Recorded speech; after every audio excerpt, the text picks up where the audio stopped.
This is Sandy. This is Reza. This is the Stone Cold Silver Podcast, episode 6. It's been a while. It's been a few weeks. About a month. Yeah. Well, there's a reason for the hiatus. You and I went to Brazil together. Yep. And I figured we should just focus on sort of the giving everyone a play-by-play of what happened while we were in South America. Right, especially since a lot of people ask us about it, and A lot of people have asked. if they want the full story, they can listen to this. Yeah, it's a pretty interesting story. A lot of fun encounters.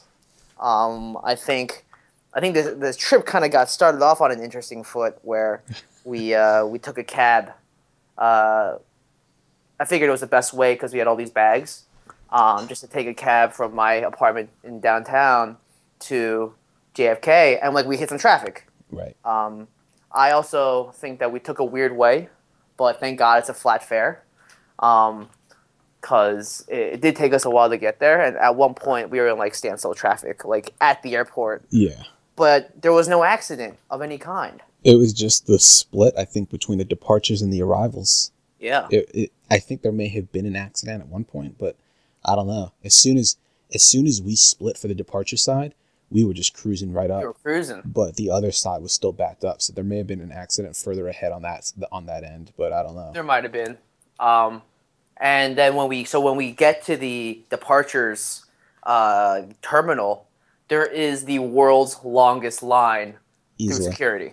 Easily the world's longest line. It started from sort of where you would go into security, and it went all the way through lands, sort of checking gates, right? The desks. And it basically stretched outside. Basically. It really went to the front door.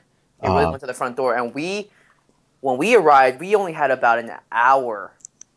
Yeah. So 90 minutes? Our takeoff time was 8. We were supposed to be at our gate at 7. And I want to say it was past 6 when we got in there. Okay. It wasn't 6:30, but it was probably between 6:15. And you and I had both checked in online, and we had electronic boarding passes, but for whatever reason, I think the two of us just prefer having the physical boarding pass, just in case, especially right? For international flights, I like having the paper ticket. Yeah. When we're talking domestic back and forth, and I'm flying Delta, I'll just use my app. It's so much easier. Yeah. So what we decide, let's check in. So I think the first time we went to one desk, and they told us that Brazil was, or I guess Santiago, because our first flight was to Santiago. They told us that it was at a different desk. So we went over there, and a woman asked, she was trying to find the people that were going to Santiago. And we're like, yes, we're going. So she she lets us skip the short line just to check in. Yeah. And but what's crazy is that check-in line was starting to get pretty long too. Yeah, it started to get a little longer. For people that trying to even just check in to get their ticket, it was getting long. Right. So that was sort of the first break that we got. And we were able to check in really quickly. You're right. The second one was just sort of game saving. It was an MVP type play. Right. Because of the security line and how sort of long it was, she basically ushered us to the very front because we started walking to the back of the line. Yep. We were like, you know what, we'll just stand in the back of the line and see what happens. And she goes, wait, no, you guys are going to Santiago. You got to come to the front. And then we basically, sort of like VIP status, or how I remember it, the easy pass thing at the fast pass, yeah. Fast pass. There was 2 lines, and we just went right to the front. Yeah. And that they opened I've up the never gate. felt they more opened like up a rock the ropes star. for us and everything. Yeah, I've never felt more like a rock star than in that very moment right there. Or more, I was just late and they're giving us a break. Well, why you gotta do that right now? Because that's what it was. We're rock stars. That's how I see it. But yeah, and then we made it. We got some food. What did we eat at the airport? I actually was thinking about you that got a gyro. Yeah, you're right. We stood there and we ate it. Yeah, and I got a bacon, egg, and cheese on a bagel because that is American. Yes. And that was the last bit of American food that we were going to eat for a while. Their menu, I don't like stores or restaurants that have a scrolling menu on screens. Oh, it's so annoying. Because I'm trying to see what you have, right? I Yeah. expect like some items on the left screen, some items in the middle screen, some items on the right screen, right? And I Yeah. want them to be grouped together. But when we go to this place, it's like dinner items on the left screen. They have like breakfast stuff on the right screen. And when I quickly glanced at the breakfast stuff, they didn't have anything at lights. But it turns out that it changed, and they had like, you know, egg and cheese, bacon, egg and cheese, bagels Yeah. and whatnot. And I didn't see those. So in retrospect, had I seen that, I would have gotten just an egg and cheese, you know, last bit of Something. America. But it's Last bit of fine. America. It's fine. I Totally. enjoyed my food. I got some hot food.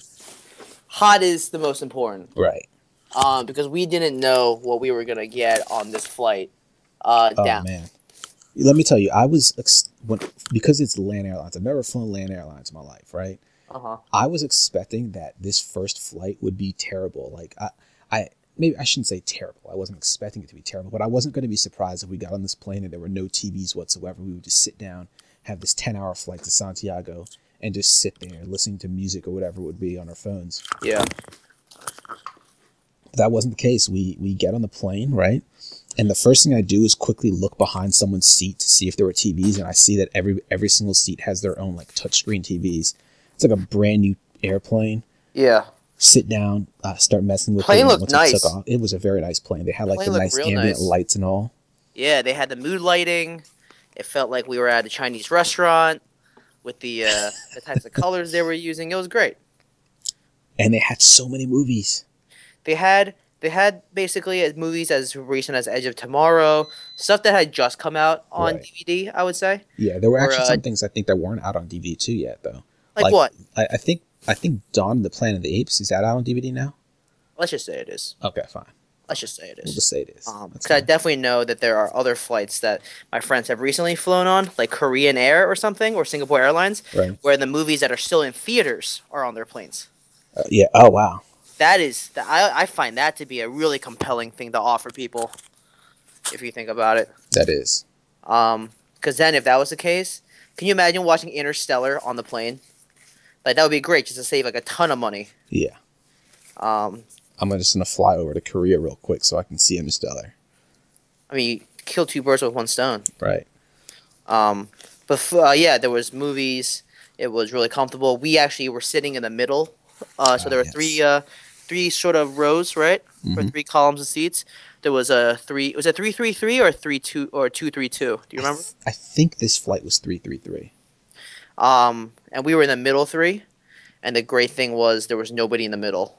Yeah. So we got to share an entire row, and feel at least that we were able to spread out just a tiny bit. Mm-hmm. Which on a flight of that length is all the difference in the world. Right. Because you don't feel like you're totally cramped up on a stranger. Yeah, for sure.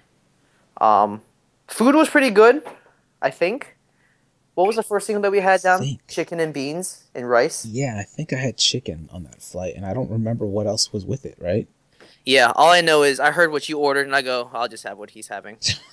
So part of the problem was they said chicken and something, and then the second option was I don't know what she said, and I was like, can't go wrong with the chicken, so Can't go wrong with chicken. right. Good call. I followed you to the end there. I was saying, this guy knows what he wants. That is the confidence of a man who knows exactly what he wants. That's what you were thinking. Yeah. And meanwhile, in my head, I'm like, I have no idea what that I have other no option idea was. what So you just just give me the said. chicken. Yeah, just give me the chicken. Yeah, and then we slept and we kind of woke up and they gave us some more food. Hold on. We didn't just sleep. We watched like 3 movies each. Oh, we did watch 3 movies each. Because whenever there's movies, I'm always like, yeah, you know what? I'm going to go sleep. That'll be the best use of my time. Nope. Let me tell you what I watched, all right? We All right, got tell me on a what you plane, watched. and I saw that they had a Lego movie. And I've seen the Lego movie. But Great when movie. I went to see it, I missed like, the first 5 to 10 minutes because the theater that I saw it in had no previews. Was that because you were watching like an RPX type place? I saw it at the Newark Shopping Center movie theater in Delaware, and they have it's like they don't have new movies, or they have very few new movies. So they might have, like, say a big movie comes out like the Interstellar. Avengers, right? They might have the Avengers just because they know it'll bring in a crowd, but they'll have another movie like Interstellar, and they won't have it the first like week or 2 because I guess it's too expensive for them. So Gotcha. they wait a little bit before I think they have to cut the distribution companies in on that. And Yeah. so I think they wait for a few weeks just so they before they start to show it. And Gotcha. so Elena and I saw it there. Cheap tickets, cheap popcorn, but you definitely get what you pay for. Their sound system in the theaters is terrible. So then why go? Just to go, just to see But the movie. how much cheaper is it? What do we pay? Like $6, $7 for a ticket these Wow. days. And another, go to a regular movie theater, you pay like 12. So Okay. it's also really close to us. It's closest to Oh, there it where I'm is. on That's the campus. reason. Yeah. So like, there's a movie theater right by her house, so we could go there. But at the end of the day, I'm willing to sacrifice that on the sound quality. Like the picture's fine, the sound isn't great, but it's not like it's atrocious either. For me, that depends, because It does depend on the movie. It it definitely depends on like the a movie movie. like Gravity, I wouldn't want to see that there. No, Gravity, I think, was all about the experience. You and I saw that in IMAX. and IMAX sound is a lot different, Right. because it's a lot more intense. That's why, as a sidebar, I totally think you should see Interstellar in IMAX. Yeah. Not only because of like the set pieces and like the space travel, which is Mhm. amazing, but the sound in some of those moments is so important to like take in as a whole. And I just don't think you'd get the same experience if you didn't have the right audio. Yeah. I'm gonna try to see some. I have a few movies that I want to see. Interstellar, Fury. Fury's amazing. What else? What's next week? I'm gonna see the Hunger Games movie with Elena, Oh, okay. and I think there's Catching another movie that I still need. Oh, Nightcrawler. Nightcrawler, That yeah. has really good ratings. I don't really know what to expect for that movie. I don't even remember the previews for it. I just know that it's got good ratings. All I know is he's also got a really grungy haircut, but that's neither here nor there. So anyway, that was a really long tangent just off of me saying I missed the first like 5 minutes of a movie. Well, yeah. So I wanted to see the first 5 minutes of Lego Movie, and I was going to put something else on. I watched the first 5 minutes of the Lego Movie, and I ended up watching the rest of the whole movie. Because it's So a great movie. it's a good movie. It's a fun That movie has so many awesome cameos, Yeah, and the sort of cultural references that they make are all spot on. yeah. So Um, I finished that. Then I think I watched Rise of the Planet of the Apes. Oh, I heard that's a good series. The reboot. Yeah, it's a good movie. And I had never seen that one. And then after that finished, I watched Edge of Tomorrow, which again I actually missed like the first 30 seconds of this movie, and I was pretty confident I knew what happened, but I just wanted to see it again. Yeah. And I ended up watching that whole movie too, or I guess I should say like 50% of it. And 'Cause- then my screen stopped working. I Oh, it wanted to go to stopped working? sleep. Oh wow, I did And, not know that your screen stopped working. Yeah, so I wanted to go to sleep, right? And I was dozing off, and I was trying to turn the volume down and turn the brightness down, and my screen wouldn't work. I would click on it, and nothing would happen. So essentially, when you click on the screen, you're supposed to get the menu. You can pause. You can turn the volume down, all that good stuff. You couldn't control the volume from any other way. Weird. So I ended up just taking my headphones out and trying to fall asleep with all that action in my face. Yeah. Um, Did it work? yeah, I fell asleep. I fell asleep for a while. That's good. I was watching some rom-com that I wanted to get into, and I think I just passed out. Which one was it? The other girl, the other Yeah. woman, something like that. The other woman. I tried watching it on my flight back from India, and I fell asleep as well. I So see. I'm 0 for 2 with that movie. I saw it on the way back from Costa Rica a few months ago. Is it any good? Yeah, it's fine. Okay, that's a ringing endorsement that I wanted. It's not. I didn't regret watching it. I thought it was pretty. I guess kind of Well, funny. you were also a captive audience. I was a captive audience. I mean, I was on that plane. We only had. They were only showing I think 2 or 3 movies, and you couldn't control it. They would start it when you got to cruising altitude, and you could kind of catch it if you missed it. If you missed the first like 10 minutes, you would just watch it with everybody else. Sort of like our flight back. Yes, sort of. But you We'll just get had there. your own personal. You had your own personal TVs. Yeah, well, we'll get to our flight back. Yeah, we'll get to our flight back later. So yeah, then we land in Brazil, and it's like 2 p.m. Santiago first. We landed in Santiago. Santiago. Oh Yeah. Jesus, I totally. I mean, this was a short layover. Yeah. I switched my SIM card. We talked for a little bit. We met up with your boss and her fiance. Oh yeah, because we obviously shared the exact same itinerary, Mm-hmm. because it was the same Orbitz deal, which I still like. That's the one thing that I like blowing my money on now, which is this like daily newsletter for her flight deals, and I find that to be a much more rewarding thing to blow my money on than say clothes now, because this deal for round trip flights from New York to basically Rio was $500, which is like 80% off what it normally is. Right. So it's just like it's a deal that it's too good to pass up. Yeah. We've always wanted to go to Rio, all for different reasons, and if you can save 80%, why wouldn't you sort of jump on that? That's sort of my thought on that. Yeah. But yeah, Santiago. We So land. what we land. Super short, like you said. Yeah. Get on our plane then to head to Rio. I think what like 9 a.m. or so, whatever it was. And I think that was like a 5-hour flight to Rio. Yeah, really uneventful flight. And I tried to sleep on that one. I did have a little trouble sleeping on that plane. I was I kind of slept in and like a out. baby on that one. I got on because of my lack of sleep on the first flight. Because we were watching movies. Because we were watching movies, priorities. And then I passed out immediately. Yeah. And woke up when I think you sort of woke me up. I was like, dude, we're starting to descend. And I go, okay. In that very seductive way. Thank you for that. You're welcome. Yeah. We land in Rio, go through customs. My boss and her fiance sort of bounce because they have their own thing. Hold on 1 second about that customs, by the way.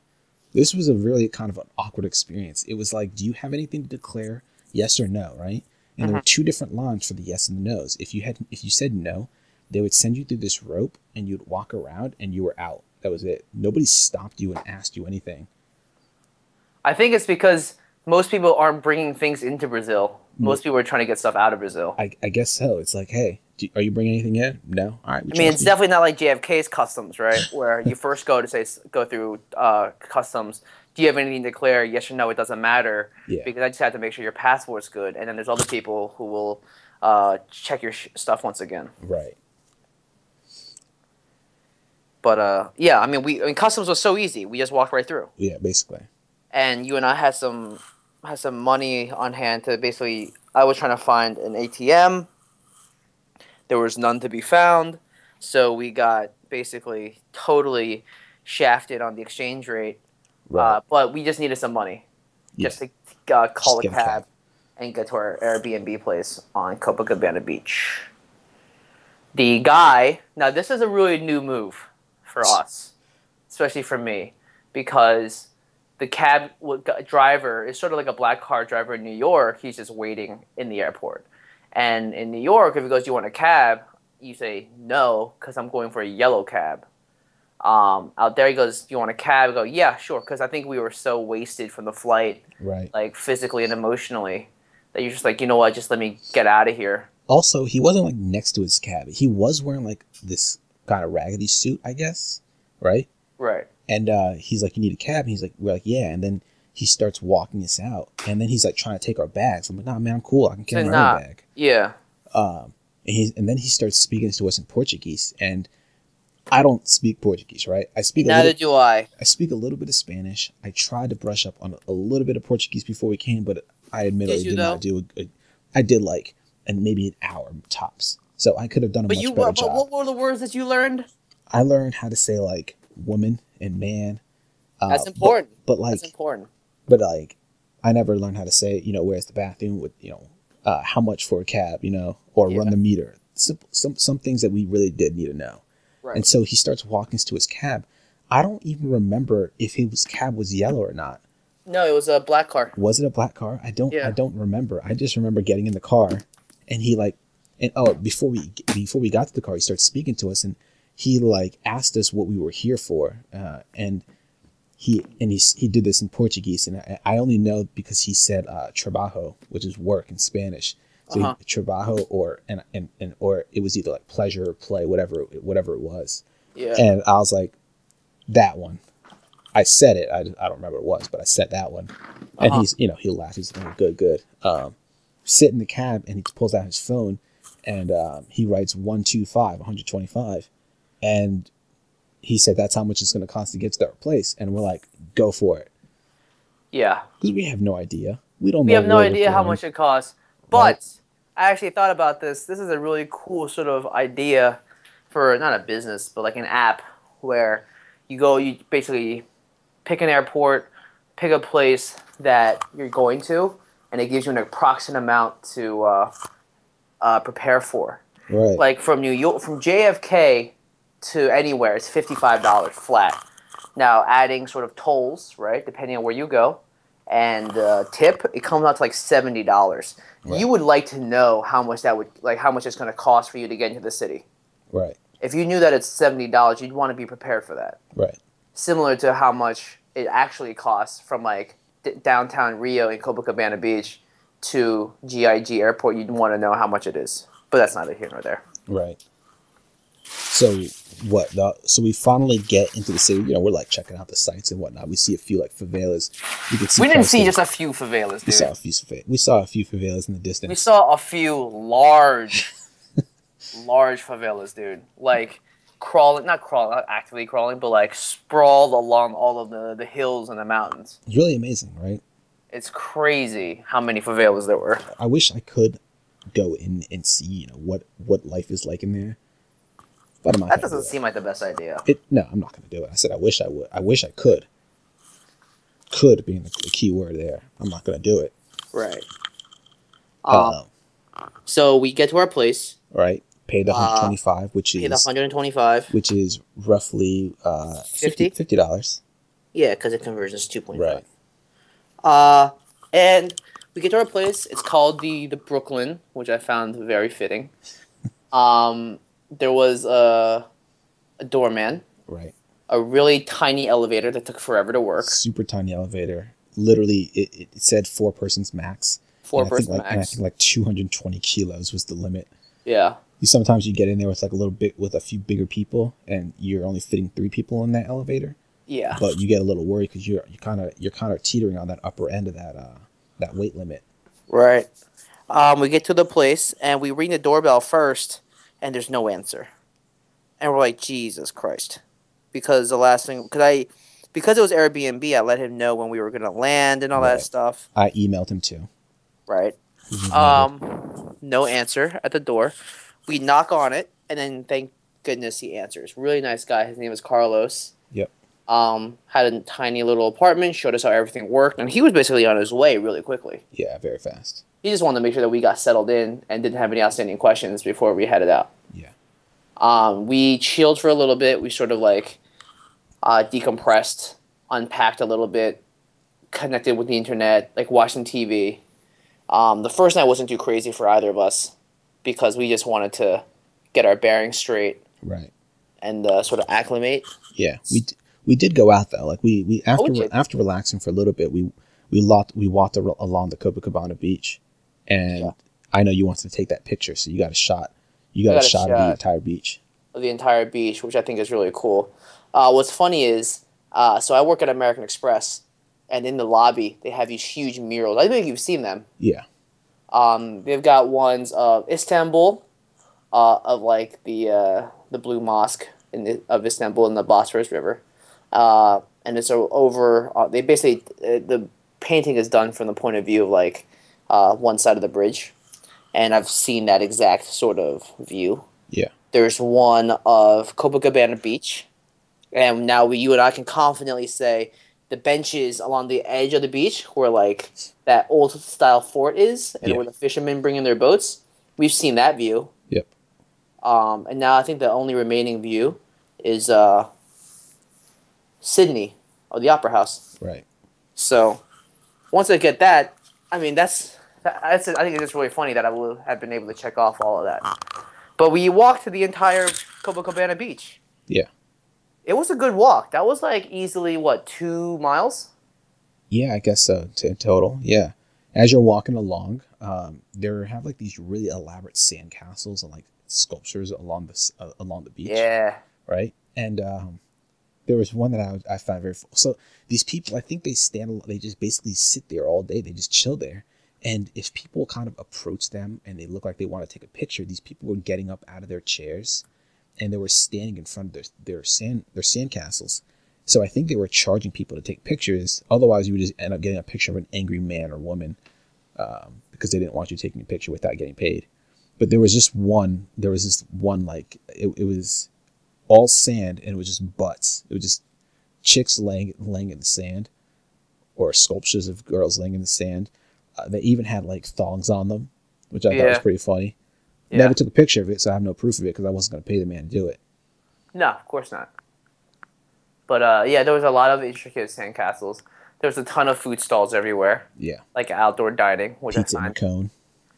Still sad I never tried it. Never tried pizza in a cone.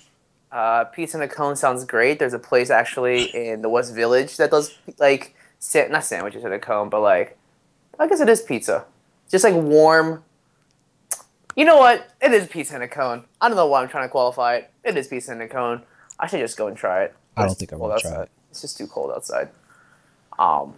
And like a lot of like outdoor bars. There's people playing that game where it's like volleyball, except you can only use your feet. Yeah. And I found Copacabana Beach to be a lot more like family friendly. I think it was definitely more like the beach where you take your family. Yeah. We walked to the edge, like to the end and back, and then we just went back. And what do? We just watched. Well, we got. Did we get food first, or we got food first? Yeah. Okay. Yeah. Oh, you know what? We both had like a weird burger. Before we started walking. Yeah. And then when we came back, we were still really hungry, and so we went to this other place, which basically turned out to be like a family-style diner, where the food came out first of all really quickly. Insanely fast. Like maybe 2 or 3 minutes. Right. And it seemed like it was a nice neighborhood joint because when we walked in, the whole place was packed and they're all watching TV and everyone felt like they knew each other. Yeah. We pointed at the menu and it was basically, rice and beans and some lettuce and tomato. Yep. And some meat. It's really what it came out to. Yeah. Huge portion. Huge portion. It's a place Carlos recommended. He was a big fan of that place, it seemed. Yeah. What's funny is he kept saying that all you need to do is order one plate for 2 people. Right. Which is a theme throughout the That is a huge thing out there. Yeah, like plates of food can serve more than one person. Like really? And I go, Word? I don't know where you're from. Actually, I do know exactly where you're from. But where I'm from, I can put it away if I need to. Apparently you can. Which blows my mind still. I learned that was funny learning that about you. That you can't eat as much, and you're not a small guy. You're a pretty muscular guy, and I just figured that there would be an appetite that followed you up. But I guess it just depends. It depends. Like I traveled with you for a week, and I'd never see you eat a big meal. What next time we go to Teddy's, Sandy? Next time we go to Teddy's. I'm gonna remember that. I'm gonna tell Teddy. I'll be like, Teddy. He said he was gonna order $50 worth of food. I'm not gonna order $50. I never said I was gonna order $50 worth of food. Let's slow down a little bit, all right? The food that I get from Teddy's is like $6, and it's a lot. It is a lot. It's. You want to talk about value? Teddy's is the best value I've ever had in my life, and shout out to Teddy's. Shout out to Teddy's on 202, right at the border of Pennsylvania and Delaware. Shout out to Teddy's. Man knows how to really run a business. It's a neighborhood little breakfast and lunch place. They're starting to do dinners now. Are they really? Yeah, they do dinners now. Oh. But he closes between lunch and dinner to get ready. He did say that. I forgot. I was like, how do you? It's only a 10, 12 table place. You and I always go because we were big breakfast guys. Love getting breakfast. Love getting breakfast. Got to start off the day right. And he sort of just came over to. I think we also went when there was a lot of other of our friends home. So we like brought him a lot of business immediately. Yeah. Like I went at one weekend. I was home. I went 3 times. I went with you. You went a lot. Once went with like you, Mary, Rodney, Ben, everyone once. Right. And then we went with Gina. We went with Gina the 3rd day, right? Yeah. Like 3 days in a row. I don't know if it was. That place afloat. I'm not sure if it was 3 days in a row, but it was a lot. It was a lot at once. Elena went the first day too.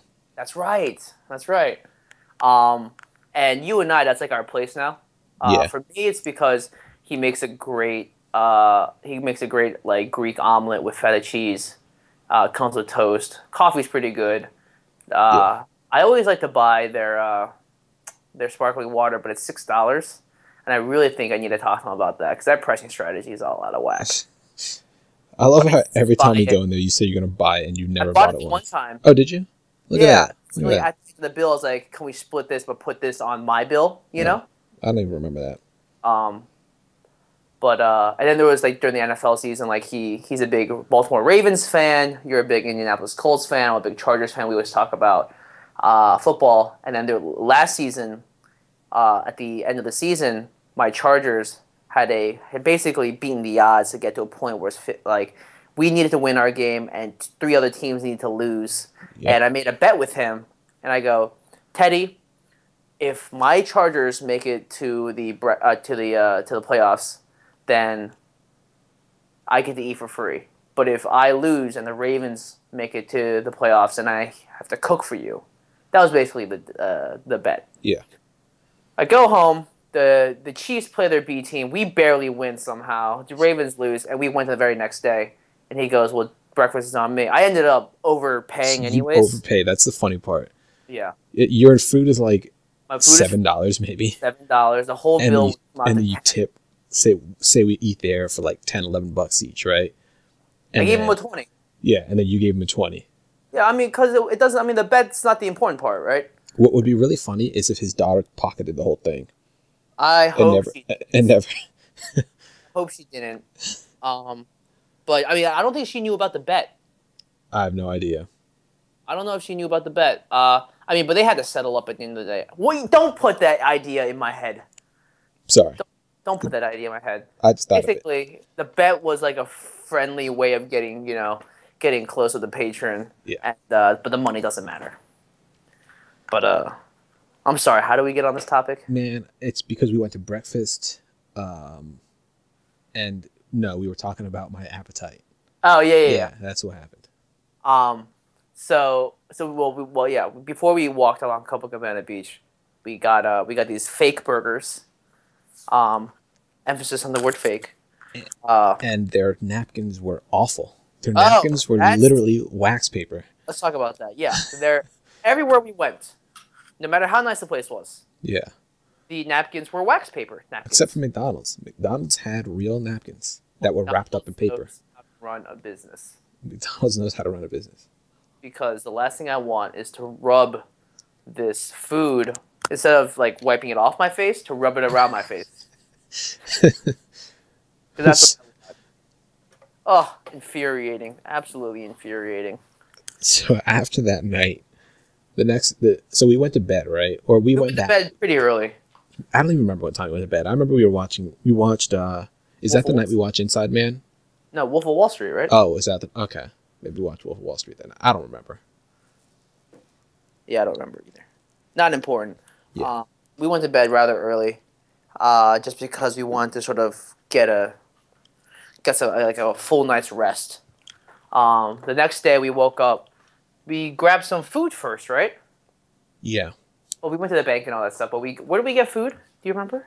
That first day, we actually didn't get breakfast that day. We went to the Italian place. We went to the Italian place to get lunch. I got gnocchi. You got something else. I got the gnocchi also. We both got gnocchi with beef. Yeah. Gnocchi wasn't that good. Looking No. back on it. Interesting thing about Brazil is overall it seemed like a lot of places didn't put a whole lot of spices in their food. Yeah. They kind of ate their food, accepted it as is. And that's something that I don't do a lot. I eat a lot of spicy food. So I was like, yo, bring out the pepper. Yeah. Put a whole bunch of chili peppers on this. He goes, did he bring it out for you? No, I didn't tell him to do that. But I wanted to. If I knew how to say that in Portuguese, I would have. I mean, lesson learned, right? But lesson learned. Lesson learned. And yeah, we got gnocchi, and then we decided that we were going to go to Parc Lager, which is where Snoop Dogg, right? Yep. And Snoop Dogg Pharrell shot Beautiful. Yep. Great music video. Great music video. Good song. Yeah. And we were going to sort of hike up Christ the Redeemer. Yeah. We get into this cab with this old guy, and I thought it was Parque Lage, because that's how this YouTube guy said it. And then he goes, what? Like, what do you want to say? And I basically showed him on my phone. He goes, Parc Lage. And I go, get the fuck out of here. Just drive the car. Yeah. You knew from the start what I said. Just this bitter old man. He was bitter old man. Had to have been in his 60s, right? Much later than that. Yeah, 70s. Dude. He had hearing aids in both ears. Yeah. And what? Um, there was this woman crossing the road, remember? Yep. Who took her sweet time, and he basically blew a raspberry at her, Yeah. He was very upset. driving super aggressively. I thought we were gonna die multiple times. That's sort of, all in a day's fun, right? I guess so. Uh, and we get there, and we're basically dropped off at like this like cast iron gate with Yeah. these towering sort of palm trees, and I was like, oh, this is fun. Yeah. This is gonna be interesting. We and then we walk in and we see like this magnificent sort of mansion at the base of the mountain where the Christ Redeemer is constructed, Yep. and that was really cool just to see that. And then we walked in and we realized that was basically an open air atrium with like a restaurant, and Right. we're like, Yeah. we don't want to be There here. was no way out from there. We walked in. They're like, yeah, we don't want to be here. Yeah, Turn right around. we turned right around. Had to try to find the trail. I mean, that's what we were really interested in doing. We wanted to hike up, so we had to try to find the trail. And we're like walking along, and we start to see, I think we see a sign for it, right? And as we walk to the right, all of a sudden we see like this yellow caution tape or whatever. Oh yeah, And we were like, I don't know. I didn't know what was going on. Then I think you noticed the photographers, so I think they were just kind of blocking people off and they were taking pictures. They were doing yeah. some type of stuff Because going on. what sort of threw us off originally was people kept saying, "Oh, it's not the safest thing to do by yourself," Oh yeah, and we're like, "What do you mean?" And they're like, there's pickpockets right. on the trail, and we're like, "Come again?" They're like, you should definitely bring a guide, someone who knows where they're going. Yeah, or at least travel with a bigger group. Yeah, Like two's all we got though. We're going. that's all we got. Yeah. And I think you and I were ready. I figured, hey, come across people on the trail. It's two dudes. Worst case scenario, we got to fight them off, right? Either we give them our money, or if they don't have any weapons, we can just fight them off, right? Yeah. Listen, in a moment like that, I'm just giving my money up. I don't think there's any reason to fight in a world like Rio where You never know. you never know, and I don't think it makes sense. No, it doesn't. I think it makes sense to give it up like that. That was the whole point of the decoy wallet. Oh, your decoy wallet. Let's talk about your decoy wallet. Why do we need to talk about my decoy wallet? Let's tell everyone what the purpose of a decoy wallet is. The decoy wallet's purpose is keep a little bit of money in there, right? Somebody comes up to you and wants to rob you. You give them that wallet. So, yeah, you have your real wallet on you, or at least you have more money on you somewhere. And they come up to you, you have like 10, 15 real in it, and you just give it to them. That's it. Okay, whatever.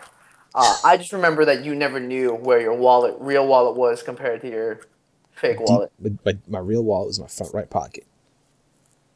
Yeah, but there were multiple times where you were getting sort of confused. I don't know about that. Listen, moving on. So we the caution tape sort of threw us off, but then we realized it was just a photo shoot, and it wasn't an issue. Mm-hmm. And then we walk and we start to get to the start of the trail, and all of a sudden there's these two like cops who are like, "Oh, where are you two going?" And we're like, "What?" Yeah. Like we could not have made a mistake already.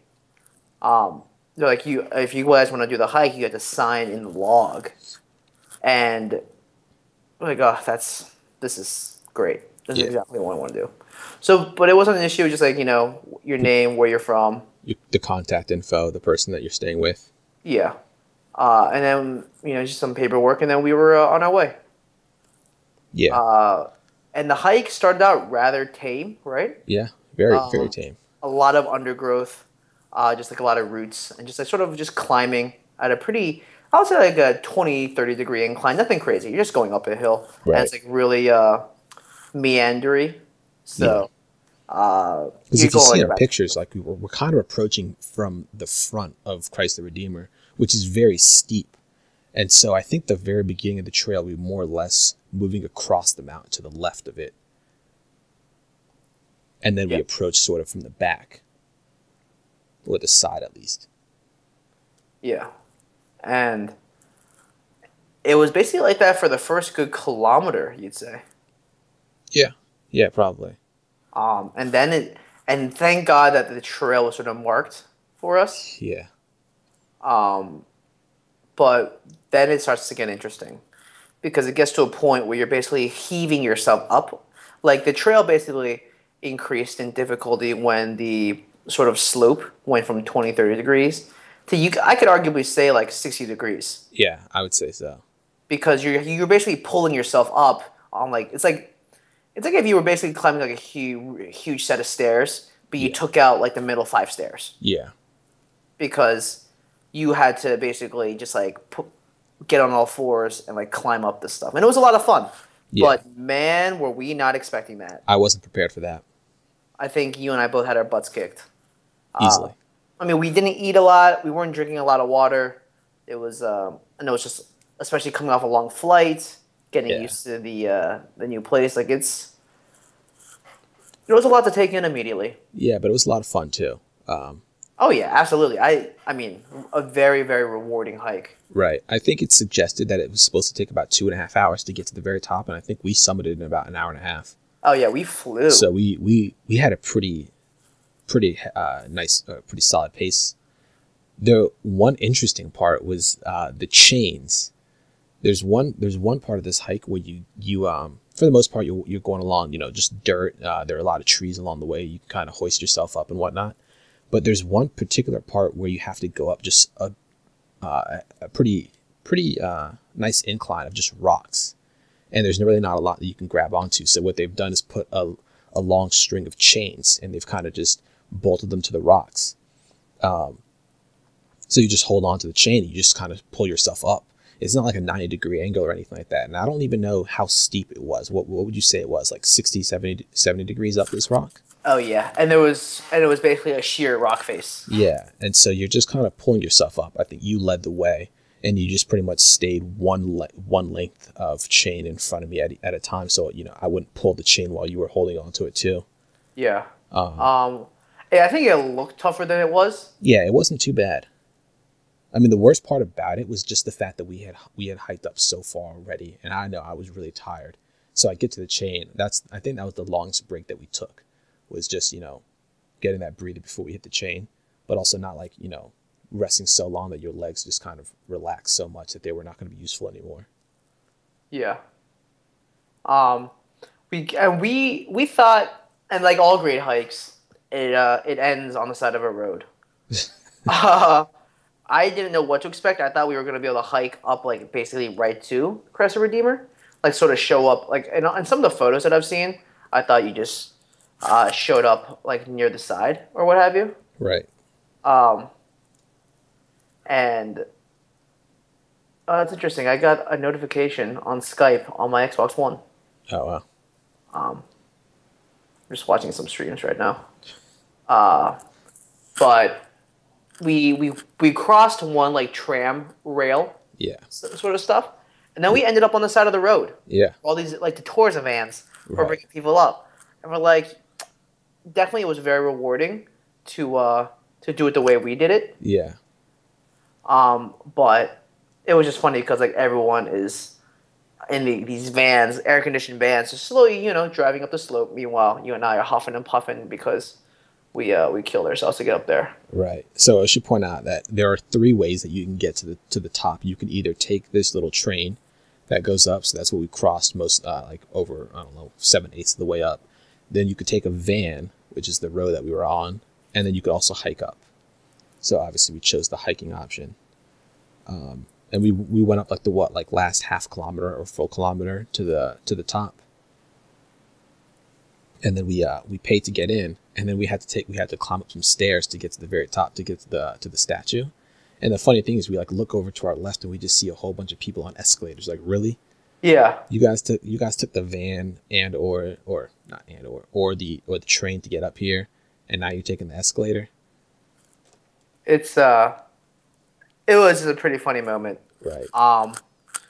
We get to the top, and what'd you think? What'd you think of Christ the Redeemer? I mean, the statue. I think the best part was the view. I would have to agree. I think while the statue was bigger than I thought it was going to be, which is always a nice little surprise, just the sheer amount of people taking selfies, the sheer amount of tourists everywhere. Mind you, we are tourists as well. Yeah. but the amount of tourists everywhere, it was really unsettling.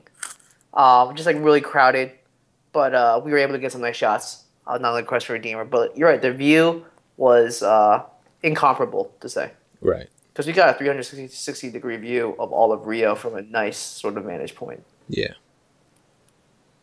So from that point, what we went down, we got some juice just to get some sugars in us. So that was really really helpful, I think.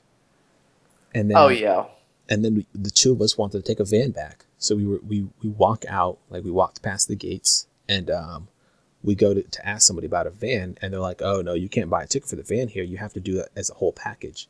So you come up in the van and you go down to the van." So we're like, "Okay, well I guess we got to take the train down, right?" But to get to the train, we had to walk back through the gates. And when we try to walk back through the gates, even though we had a ticket and that says no readmittance without a ticket, so we had the ticket, so we should be able to be readmitted, they wouldn't let us in. And we were like, no, we don't even care to go back to the top. We're just trying to get a train. They're like, oh, well, they don't sell the tickets for the train after 2, because at this point it's like 3 or 4. And it's like, so you just want us to like hike back down? Luckily, there was a security guard there who spoke English, and he started to speak with them. And it turns out that they actually were selling the tickets, but I think they were more expensive, or at least it wasn't just 50% of what it should be to get to the top. So they sold us tickets. We were able to get back down. That was a really steep train ride too. oh yeah, it And took it forever. was so slow. And like the funny thing was, there's only one trail. Like, so you're going up, and if there's a train coming down, they have every now and then. I don't really know what the spacing was on them, but they would have these little off tracks where the trains that were coming down or going up would get to the side. They would have to wait for you to go down, or likewise, they would do the opposite. Obviously, if there was someone coming up and we were going down. But we finally made it to the bottom. We got a cab pretty quickly, right? It wasn't too bad to get a cab to get back home. No, not at all. I think we got a cab like within 5-10 minutes. Yeah, Not nothing. right. Then we showered, chilled out for a little bit, and then that was the night that we ate at the it's not all you can eat buffet, but it was just the buffet. Yeah, Yeah. So it was like what? It was like 20 some bucks per kilogram of food that you ate. yeah. They had a nice variety of food, Yeah. which was a nice sort of welcome surprise because you weren't sort of forced to eat something you didn't want to eat. Yep. Um, and it was nice to just chill out. It was definitely like a touristy spot. You could hear a lot of Americans there. Yeah, you could. And you and I were basically just talking about Call of Duty. Um, just because the new Call of Duty game was about to come out. And I think that was like the night that people started to be able to start playing, right? I don't remember what the night was, but yeah, they were certainly in that time frame. Um, but it was just good to relax after a long day. Right. Every time we got something to drink, it was always Coke, no ice. No ice. Because the last time I made a mistake like that where got a drink, there was ice, got sick. The worst thing that can happen is you sort of getting sick on vacation. Right. And then what do we do afterward? We just walked around, right? Yeah, after that, we did walk around for a little bit. I don't even remember what we were looking for, if we were looking for anything in particular, right? Or did it just take us a long time to find a place to eat? I think I remember there was one night we were kind of going around a whole bunch of blocks. Was that our first night there? I think it was. I think our Okay. first full night. Yeah, I think you're right. So after that, we just went back to our place. We watched a movie or two, Yeah. or maybe that's the night we started watching Suits. I think that's when we watched Suits or Inside Man or something. Yeah. I think just relaxing, you know, Right. figuring out what he wanted to do next. Because the next day we saw that we went to the museum, right? Yeah. So I went with TripAdvisor, and was looking up a bunch of TripAdvisor destinations. dropped the ball on this one. So I was looking to go to a museum because I was really interested in like seeing just the history of Brazil. I figured we're not only Brazil, we're going to see some views, but I like to get a little bit of history while we're out here too. So we look into a few museums, and I see some people's comments saying that they went to X museum, and while it was cool, they didn't have anybody to speak English, or all the exhibits were in English and they couldn't read what they were looking at, and that's kind of defeats the whole purpose to me. So we end up finding a museum that was only a mile away from us. So we figured, hey, let's go check this museum out, and then we can kind of hit another one along the way or afterward. There was an aerospace museum where they had a whole bunch of like old airplanes and stuff. So we were both really interested in seeing that. But it turned out that they closed really early, I think. And you and I were waking up incredibly late while we were out there, or at least getting out of bed really late. I mean, when do we actually wake up though? I have no idea. I don't know. We just slept in a lot, which, of course, why not, right? It's we're on vacation. vacation. So we go to this museum, and it wasn't what I expected. So first of all, it was free to get in, which is cool. Normally it'd be like 10 real, so a little less than $5 to get in. But they were doing like a bunch of tours for like high schoolers or something that day. Mm-hmm. So they let us in for free. And there was a woman there, and she gave us a tour of this place. But this woman, the museum is actually the former house of this collector. Her family had a lot of money. They were in the paper business, right? And I believe so, yeah. her family had a bunch of money. She married, but her husband died young, and she never remarried. I don't even know if she had any kids. And what she did was just collect a whole bunch of like art pieces and furniture and stuff from all over the world. But the art was just so, there was no theme. There was no theme. You'd go to her living room, right? And you'd see some work from 7th century, China, whatever. And then all of a sudden you're looking on the same shelf at something from 17th century France. There was just no rhyme or reason to anything in that house. And while a lot of the stuff was cool, it just didn't make sense. Right. It absolutely, there was no central theme to anything. And it's hard to take a collection like that really seriously. Right. Because it just seems like you don't, where's the eye really sort of supposed to track in a collection like that? Right. If in one room you have Italian next to Indian, next to Chinese, next to English, to me, in a very uneducated way, Mm-hmm. seems more like you're just a pack rat, and you're a really rich pack rat. You bought a ton of stuff. That's how I see it. Right. But I think we just really appreciated the air conditioning. Yeah, air conditioning is nice. Because what did we really do? I mean, did we do that much that day? No, we didn't. So we walked over there, literally just a mile, went in, and then we walked out. We walked back to our place, and I think we were really debating on what we were going to do. We decided we were going to go to check out the Ipanema beach, because it wasn't, like I said, every day we were kind of getting out of bed late and doing stuff late. So we went to, our breakfast that day was like this, it was this French themed restaurant, right? Well, the French bakery. Yeah, French bakery. Got amazing an awesome food. croissant. Yeah, got an awesome croissant. So good. And some coffee. And then we walked back to our place. Then we left and went to the museum. Came back. At this point, we'll say it was like 2 or 3. Yeah. So we decided to walk over to the Ipanema beach because we didn't realize how close the Ipanema beach was to Copacabana. I thought it was a lot further. Yeah, I thought it was further, but it's literally just right around the corner. It's right around the corner. So we walked over there, and when we're along the beach, I see like these like rocks, these boulders that people are climbing like out on the end of the beach. I was like, oh, let's just climb those, right? So we walk over, take a couple pictures, and then we walk over to another end, and you're just like right along the ocean. Some people were just hanging out, just sitting down and relaxing, and you and I just kind of start to sit and relax too. And then while we're there, we just see like a ton of people start showing up, like hundreds of people, right? Easily. And we start to see, like, you're like, are all these people here for the sunset? I'm like, I don't know. Maybe it's a coincidence. Maybe everyone's following us, Yeah. But sure enough, like, as the sun starts to set, people just keep flooding in, and everyone just starts to take their cameras out to start to take pictures and whatnot.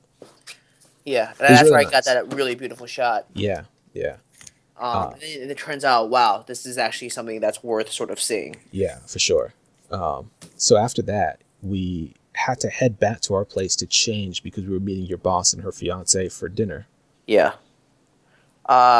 We get a cab, and this place is pretty far away. Yeah. 30 minutes-ish away, and we got stuck in traffic for a little bit. And there was one part where we drove through a neighborhood with a ton of hookers everywhere, and I don't know where we're going. This is pretty unsettling. And then we're like driving up the mountain, and there's no one else around. Like there No were one a else couple around. people, like we see a few people kind of like on the street just chilling or whatever. Yeah. But like it was just creepy because I had no idea where we're going. Had no idea Meanwhile, where we're you going. printed out like the directions. You printed out like the street or not the street view. You printed out like the path on Google Maps. Yeah. And so you were like, yeah, this, we're on some like really windy roads and everything. It seems like this is where we are, but I'm like, I'm not sure. Right. Maybe this is a fake cab driver and he's gonna drop us off in the favela. Yeah. So They're gonna cut us up. right. So I have no idea where we're going. All right, it's a bit extreme. The point was that we have no. Point idea was where we had we're no going. idea where we were. Yeah, we had no idea where we were, but we finally get to the like, I don't know, maybe not the top of the mountain or whatever it was, but We were close. we got pretty. I think high we were up. really Yeah, close. we were very high up. I mean, it's pretty impressive. We got to the top, and the restaurant's just kind of there. I wasn't even expecting a restaurant to be there. I thought it was going to open up more, and there'd be a lot more, businesses and people around there. But it's essentially like just a windy road on this mountain face, and there are some houses along the way, and then it turns out there's a restaurant right there too. Yeah. And it's basically built on the side of the mountain. Yeah, great Phenomenal view. views. Yeah, Then there was a thunderstorm that night. It was great. yeah. Not where we were in the distance. You could see it. Well, in the distance, like in the middle of Yeah. Brazil, in the middle of Rio. We had a phenomenal view. My boss and her fiance were already there. Right. And we basically like had a pretty good meal, I would say. Yeah. You ordered the ravioli. Terrible mistake. All right. Terrible mistake. So I have this rule where I never ever order ravioli no matter where I go, because I always feel like the ravioli is very little food and it's overpriced, right? Right. When you talk about like a per unit cost, the ravioli is the worst. Right. And so I was like, I'm sitting there, I'm like, ravioli is pretty cheap. It's a pretty expensive restaurant. I'm like, let me get the ravioli. Yeah. Be conservative with the money. And maybe things are different here in Brazil. Maybe they get down with the ravioli and they're very generous with their portions. I was wrong. How wrong were you? I got 2 pieces of large ravioli. Just two? Just 2. Just 2 with a whole bunch of sauce. That reminds me of the time I took my sister out to dinner at Le Cirque. And it was restaurant week. My sister was about to study abroad. I had just moved on from Ogilvy to Amex. There was a lot to celebrate. Yeah. And a reason to go out. We were doing restaurant week menu, so it's like $50 a person for dinner, but you get like an entree. You get entree, appetizer, entree, and dessert.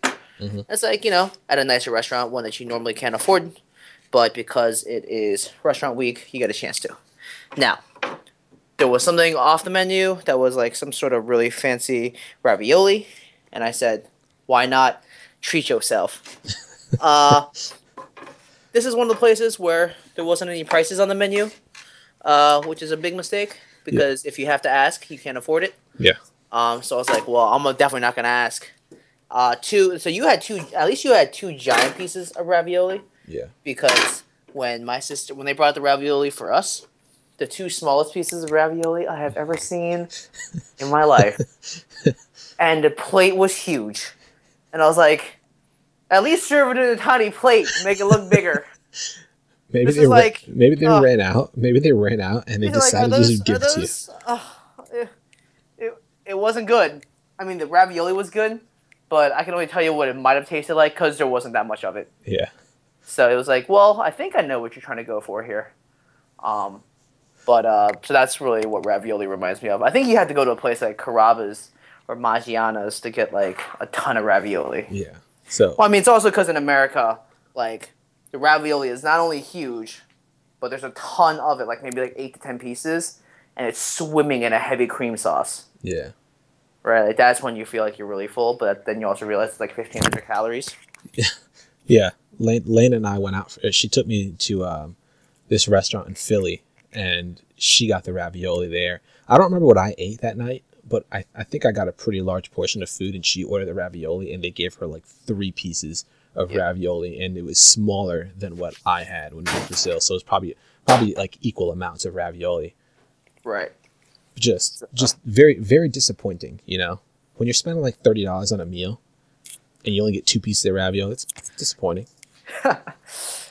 Yeah. I mean, but I think we've sort of definitely learned our lesson.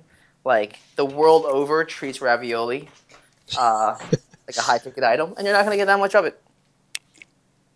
That's the thing that's fair to say. Right. So lesson learned. Lesson learned.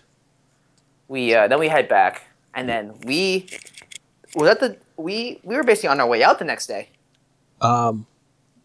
Yeah, Not? yeah, we were. We got back. We took the cab to Ipanema, and we walked back from our place. Which was or nice. Back. We walked back to our place. Yeah, so that was like an hour walk, maybe. Yeah, got some McDonald's on the way home because that meal wasn't enough. Right. Your Big Mac was a lot better than my Big Mac. Well, you also waited to eat it. I'm telling you. I didn't wait. Yes, you did. You were chilling. I resent that. You were chilling. I mean, it took us a little bit of time to get back to our place, Right. but I'm just saying. I still struggle. I finished my Big Mac before you started your Big Mac. I still struggle. Well, that's crazy. That's crazy talk. Did you? That's actually not do that? crazy. I did. I still struggle with whether or not I made the right decision with the Big Mac, because Are you really? You struggled with it?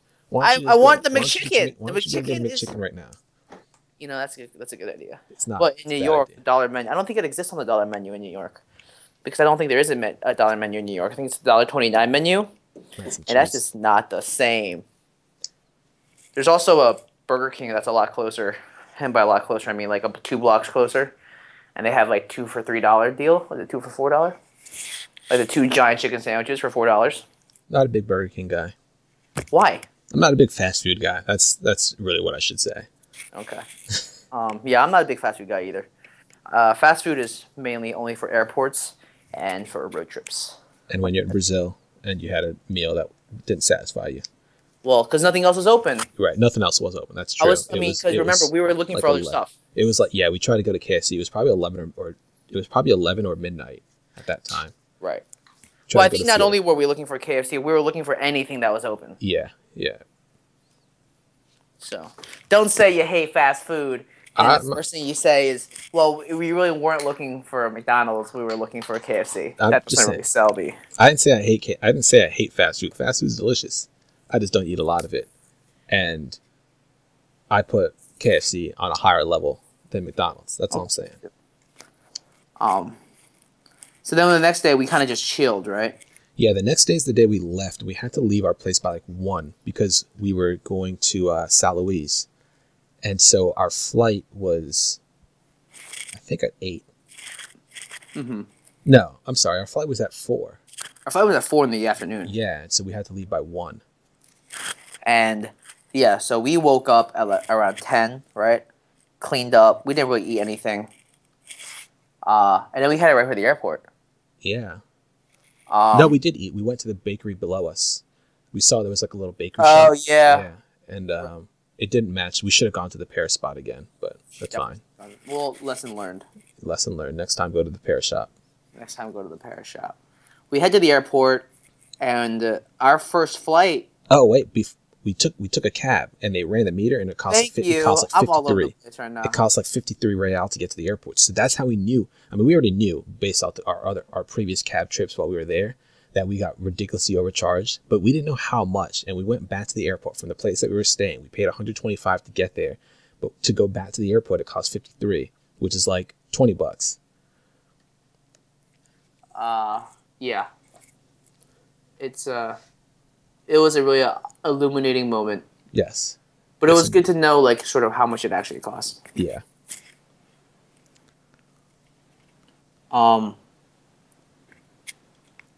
So we got to the airport. Anything interesting happened at the airport? I don't really remember. No. I just remember there not being any food. Oh, yeah, we did try to get some food. Our first flight was from Rio to Sao Paulo. Yep. Really short flight. Yeah, about hour and a half. I think you slept in that one. I didn't sleep in that one. Yeah, I don't remember how this worked, but yeah, something like that. And then we flew, because by the time we landed, it was like, 9 or 10? Yeah. Like an hour or two layover. We flew to an even smaller place, Fortaleza. Fortaleza. We landed there at 1:30 in the morning. 1:30 in the morning. And for 3 hours? Yeah, it was man. That was one of the toughest. That was really hard layovers. for me. They didn't have anything to eat there, but I also wasn't really hungry. Right. I was just tired, and we had that 3 hour layover. I think at that time, I was watching Suits. yeah, you were watching Suits on your iPad. So that was the nice thing. A lot of these airports had Wi-Fi. We were able to get Wi-Fi there. Hmm. And I remember I talked to Elaine on the phone. She had, I don't remember if that was the day before. I think the day before she had her interview, because that was my birthday. It was Saturday into Sunday, and Sunday was my birthday. So she had her interview on Monday. So I talked to her on the phone a little bit, and she was telling me some of her ideas. And then we finally got on our plane at like 4 a.m. And then from there we flew to San Luis.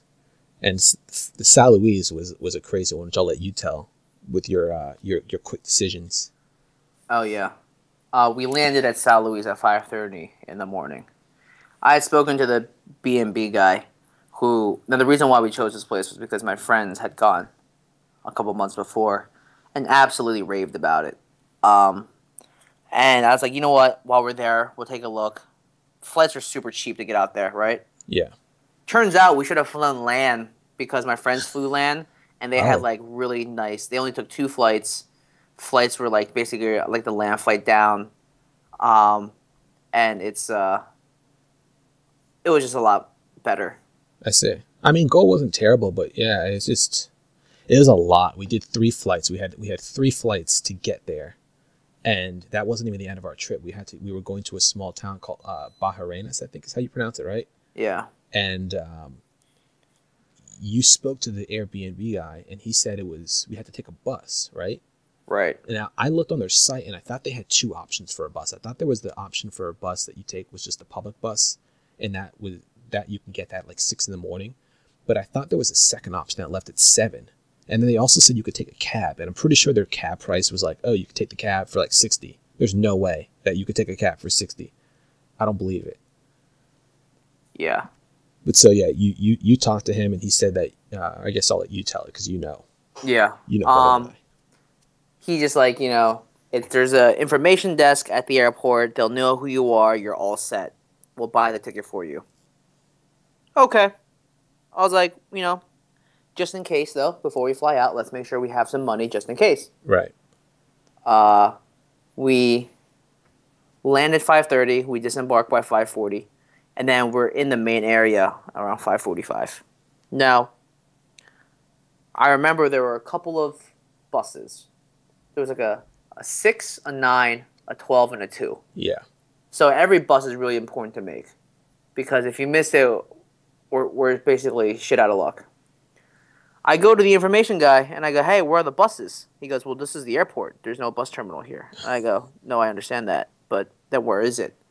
He goes, it's 5 minutes away by cab. And I go, I always get really nervous when people say it's only 5 minutes away. Right. Because different, 5 Yeah. minutes can mean a whole lot of things. Yeah. Now, we get in a cab. He says it's 20 real. Another moment where we get ripped off. Oh yeah. Ridiculously. Because on the return, we figured out how much it actually cost, right? And it may have even been cheaper than that. Like the guy. So I think the part of the problem was that we would always ask how much when we arrived. We never asked how much before we left. And that was the moment. That cab ride was the moment when I realized this ain't cool. Right. I guess granted that first guy did tell us how much it was straight up, but we also had no idea what to expect. So we get there. It's literally like 3 minutes. It's not even 5 minutes. Right. It's 5:57. We realize there's a ton of ticket selling terminals, Yeah. and we're like, well, which one is it? And so we keep looking at all the destinations. You finally find the right one. Yeah, I think the guy said somebody told us the name.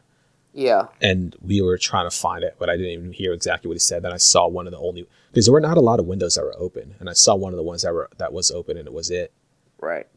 We quickly buy what seemed to be a ticket, which ended up being just an entrance fee to get past the gate. Which is absurd.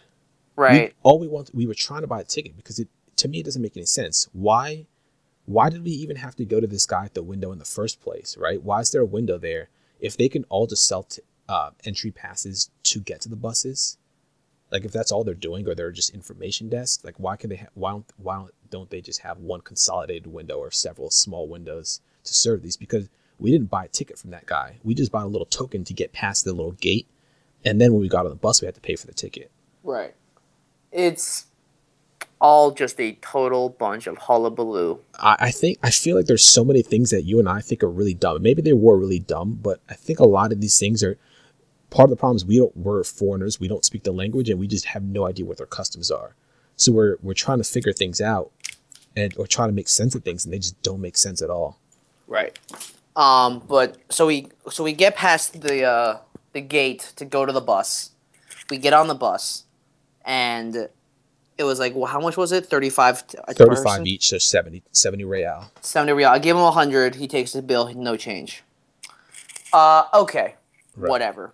He writes 100 on the back of your thing, and I still don't get why he wrote 100 on the back of your thing. Yeah, it's like a fake receipt. Like, you gave me 100. Right. Where's my 30? Where's my 30? I feel like maybe if you were to keep that, like, I wonder if you were to show that to the next bus driver, would he give you a discount? I just don't know.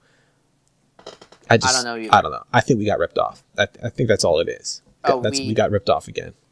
It's totally possible. Yeah. That we got ripped off. We get on the bus at 6, and you and I are exhausted. Yeah. Now, mind you, it's a really nice coach bus. Yeah. So that definitely helps. But it was exhausting to get to that point even. Right. It's, very little sleep on those planes. We didn't really sleep. We definitely didn't sleep in the airports.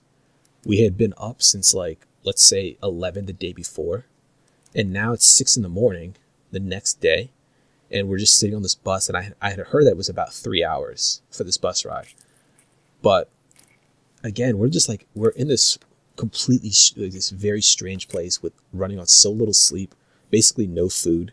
No food. We hadn't eaten for 12 hours. Don't speak the language. We're just sitting there. There are, like, random little families around. There are some, like, there are people on the bus. There's some regular looking people on the bus.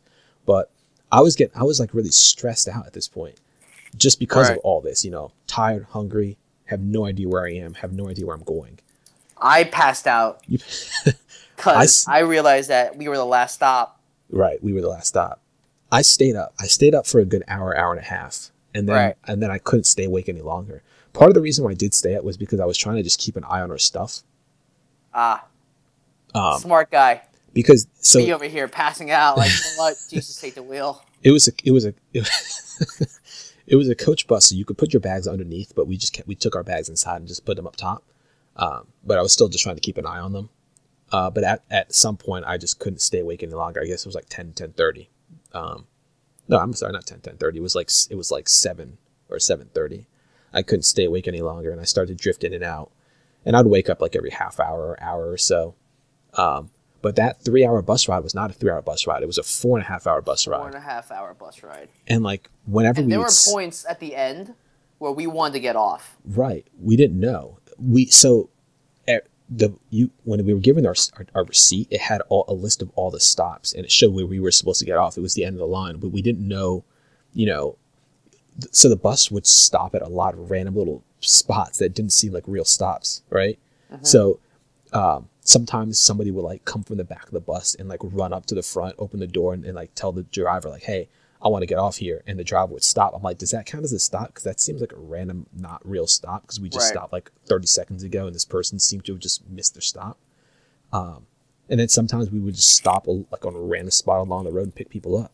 So I just didn't really know how the situation was going. Not to mention the fact that nothing was labeled. So we're just on this bus for the ride. We don't know where we are. We have no idea how far along we've come. And we don't know if we should get off. Like, is this bus going to transition to something else afterward? Is he going to tell us to get off? I don't know.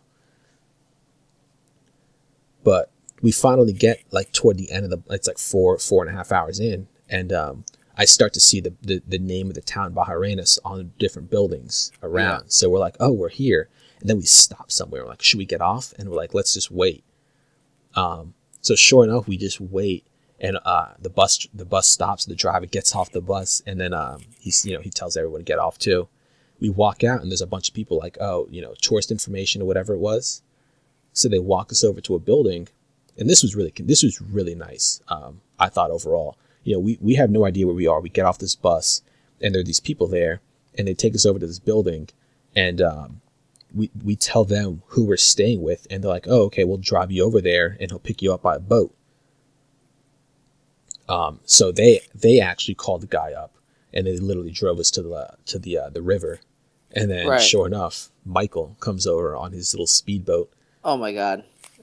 At this point, we're so dead. Yeah. Where it's 12 hours of flights, 4.5 hours of bus, walking to a place to get on into another car to get on a boat. And what's funny is, uh, I fell for this sort of the Travelocity sort of Expedia trick where, in order to get you to buy stuff, they're like only one room left, only two Oh, rooms yeah. left. Because when I booked, it was like only one room left, and turns out when we get there, we're the only ones there. Yeah, right. It wasn't one room left. It was no rooms taken, or No one rooms room after taken. one room taken after you bought it. Right, and that's a little unsettling, wouldn't you say? Yeah. But the bungalows are really cute. There's some bugs. There was a mosquito net. Yeah. Yeah. We'll get to that. And it was good. We chilled out for a little bit. They put out some fruit for us before we went out on our first tour. Yeah. Which was a sand dune tour. It was really cool. The truck comes up, and it's basically like those safari trucks. Yeah. And we get in. Everyone only speaks Portuguese. I sit in the front. You sit in the back. There's these two girls that are our age, right? Right, because everyone had already been picked up, and there were only 2 seats available. Basically, there was one up front and one in the back, so we had to be separated at that point. Right. I'm talking to the girls in the front, and they're like, "Oh, like where are you from?" And I just said we're both from New York because there's no reason to tell them you're from Philadelphia. Yeah, right. Because no one knows about Philadelphia. And no one cares. Right. We're driving through just grasslands, right? Yep. Like the town where people are living. And basically these people are living in tin roof huts. Oh yeah. Everyone's sort of there's a pile of bricks where people build these houses, and they're tin roofs with barbed wire everywhere. It's really, really poor place. Mm-hmm. And we're driving through this for about half an hour, wouldn't you say? Yeah, it had to have been half an hour. Just driving through people's houses and whatnot, and then the terrain starts to change from grasslands to a little bit more deserty. Yep. And we finally get dropped off at the dunes. Yep.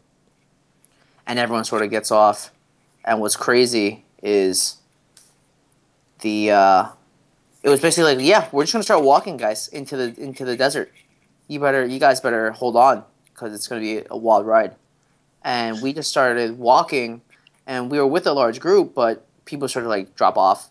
Yeah, man. So our group, I think, had a total of 9 or 10 people. It was 9. Yep. It was 9. Three seats in 3 rows.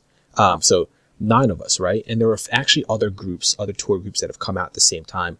So you see some there are other people that are scattered about, but our group, we first get to this oasis, right? And we get some pictures, and our guide, who spoke a little bit of English, he's like, there's another oasis. It's much bigger and has better views. It's about half an hour walk though.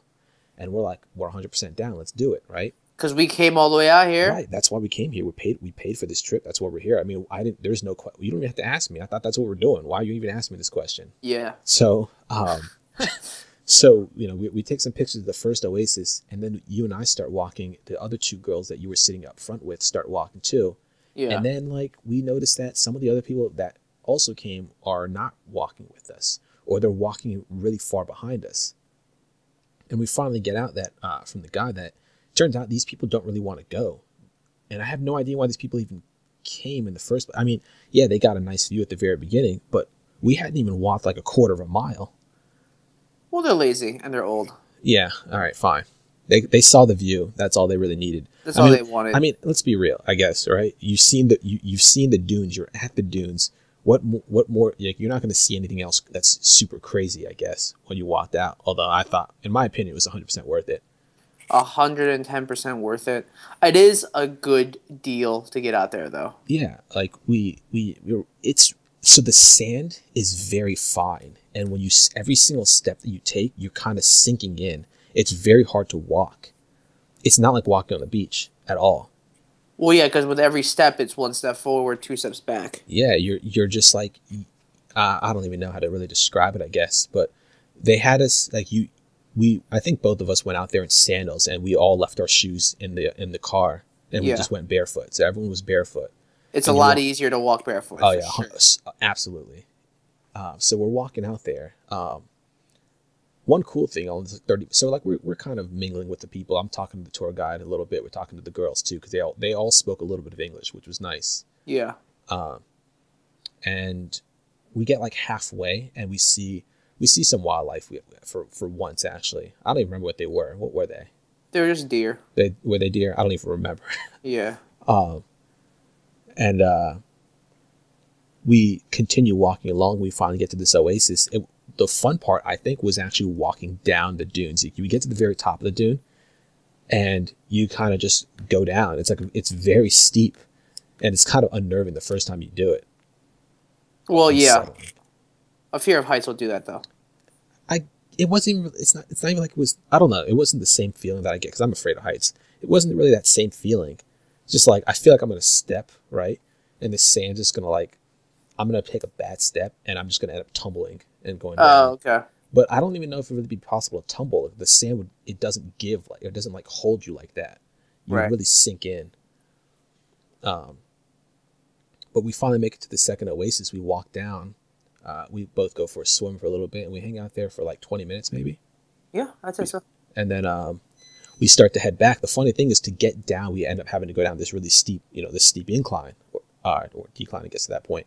But then we walked back up it, which was really hard. That one was really tough. Right. And, we've been walking for a while. Like I said, it was a 30-minute walk, but it's really hard to walk in that sand. So you're getting like really tired when you're doing it too. And then to like climb back up that dune was really tough. Like you feel it in my quads pretty good. Oh, yeah. And then we're walking along, and he was like, we can go back, or do you guys want to go to like the highest dune around? And we're like, yeah, let's do that. Oh, yeah. So No rest for the weary, man. We came all the way out here. We're going to do everything we can. right. So we walk over there again. It's a little, I guess, some inclines and some declines. We finally get up there, get some nice pictures, and at this point, we start to see that the sun's starting to go down. So it would have been cool to like hang out there and see the sunset. It would have just been us at the highest point for a while at least. But then as soon as the sun would go down, then you're like kind of out there in the middle of the night, and that'd be pretty tough to get back. So we start to walk back, and we finally meet up with everybody else there, and they're all like hanging out on this pretty tall dune, and they're all getting ready for the sunset, take some pictures and stuff. Yeah. The pictures were okay. My pictures came out okay. I guess I don't think either of us really took too many pictures at this point. We both took a lot of pictures in Ipanema on that rock, but neither of us took very many pictures of this particular sunset. This particular sunset did not yield too many nice photographs. I think because the sky was still too bright out, and it wasn't a stark enough sort of contrast as the sun went down. Yeah. So I mean, I took a good amount of photos, but none of it was like, oh wow, this is a winner. Right. The one thing I was disappointed about with this particular trip was that I thought we were going to be able to see the stars out in the middle of the dunes, but that didn't work out. We didn't stay out there. We didn't stay out there after the sun went. Like the sun went down, it was still a little light out, and we got in the trucks and we were gone. We were trying to get back before it was completely dark out. So I know when we finally got back, I think then at that point it was really dark out. But the trip to get back to our place was actually a little tough because, like. We didn't mention on the way there, like the 30-minute drive to get there, but like the pickup truck, the guy driving the truck that we were in, he's like whipping that thing, man. He was drifting left and right. Oh, he has a drift. You're right. Because you're on this really loose sand and it's very deep, and he got stuck a couple of times on the way back. Yeah, where we all had to get off. Yeah, there was one time we got stuck and he had to back up for quite a while. I can't imagine how much gas he was using just trying to back up. Oh yeah. And then he was able to get over one hill, but then another point he got completely stuck, and we all had to get out to reduce the weight, I guess. He went back and was finally able to gun it and get out of there. It was quite an intense drive. Right. And we had to hold on because we're flying back and forth. Oh man, you were sitting toward the front. I was sitting on the back, like right on top of that wheel. Yeah. I was flying left and right, man. I was jumping up and down. I'm just in the front, like, he goes, hold on for dear life. And I go, why? What's the issue? I look at Sandy just like he looks like it's just like a very smooth ride, all right? Compared to me, at least. I'm sure it's bouncy and whatnot. But like every single bump, I'm like going like a foot off my seat. Oh, that's too funny, man. Yeah, I'm in the front like, yeah, this is I think he oversold it. I don't think it's that big of a deal. So we finally get back. What we throw in some, we throw in some, or actually we get back and we need to eat, man. We had to We eat. haven't eaten a real meal since maybe that Big Mac. Yeah, I'd say. So we get there and they have the menu, right? And he goes, each thing serves two. So the first thing on the menu I think is like this pot, like this fish, Yeah. and I was like, and well, we have to like, get we're like, that. let's get that. And then I was like, all right, cool. And you're like, but let's get the spaghetti too. And I'm like, he said each thing. Michael then goes, no, you don't understand. Each thing feeds two. And you're like, no, I understand completely. No, no, I want I that. heard And I'm you. like, I don't know, I heard Sandy. you. That one meal is gonna fill me up real nicely. And And I you're go, like, oh, and you're like, oh no, we're you getting go, both. listen, I didn't travel all this way, go through all this stress, climb a sand dune, just to eat one thing that'll serve two. So he goes, well, what do you want to have come out first? And I go, well, let's do the pasta first. We got the bolognese, the pasta with the meat sauce. And how good was his pasta?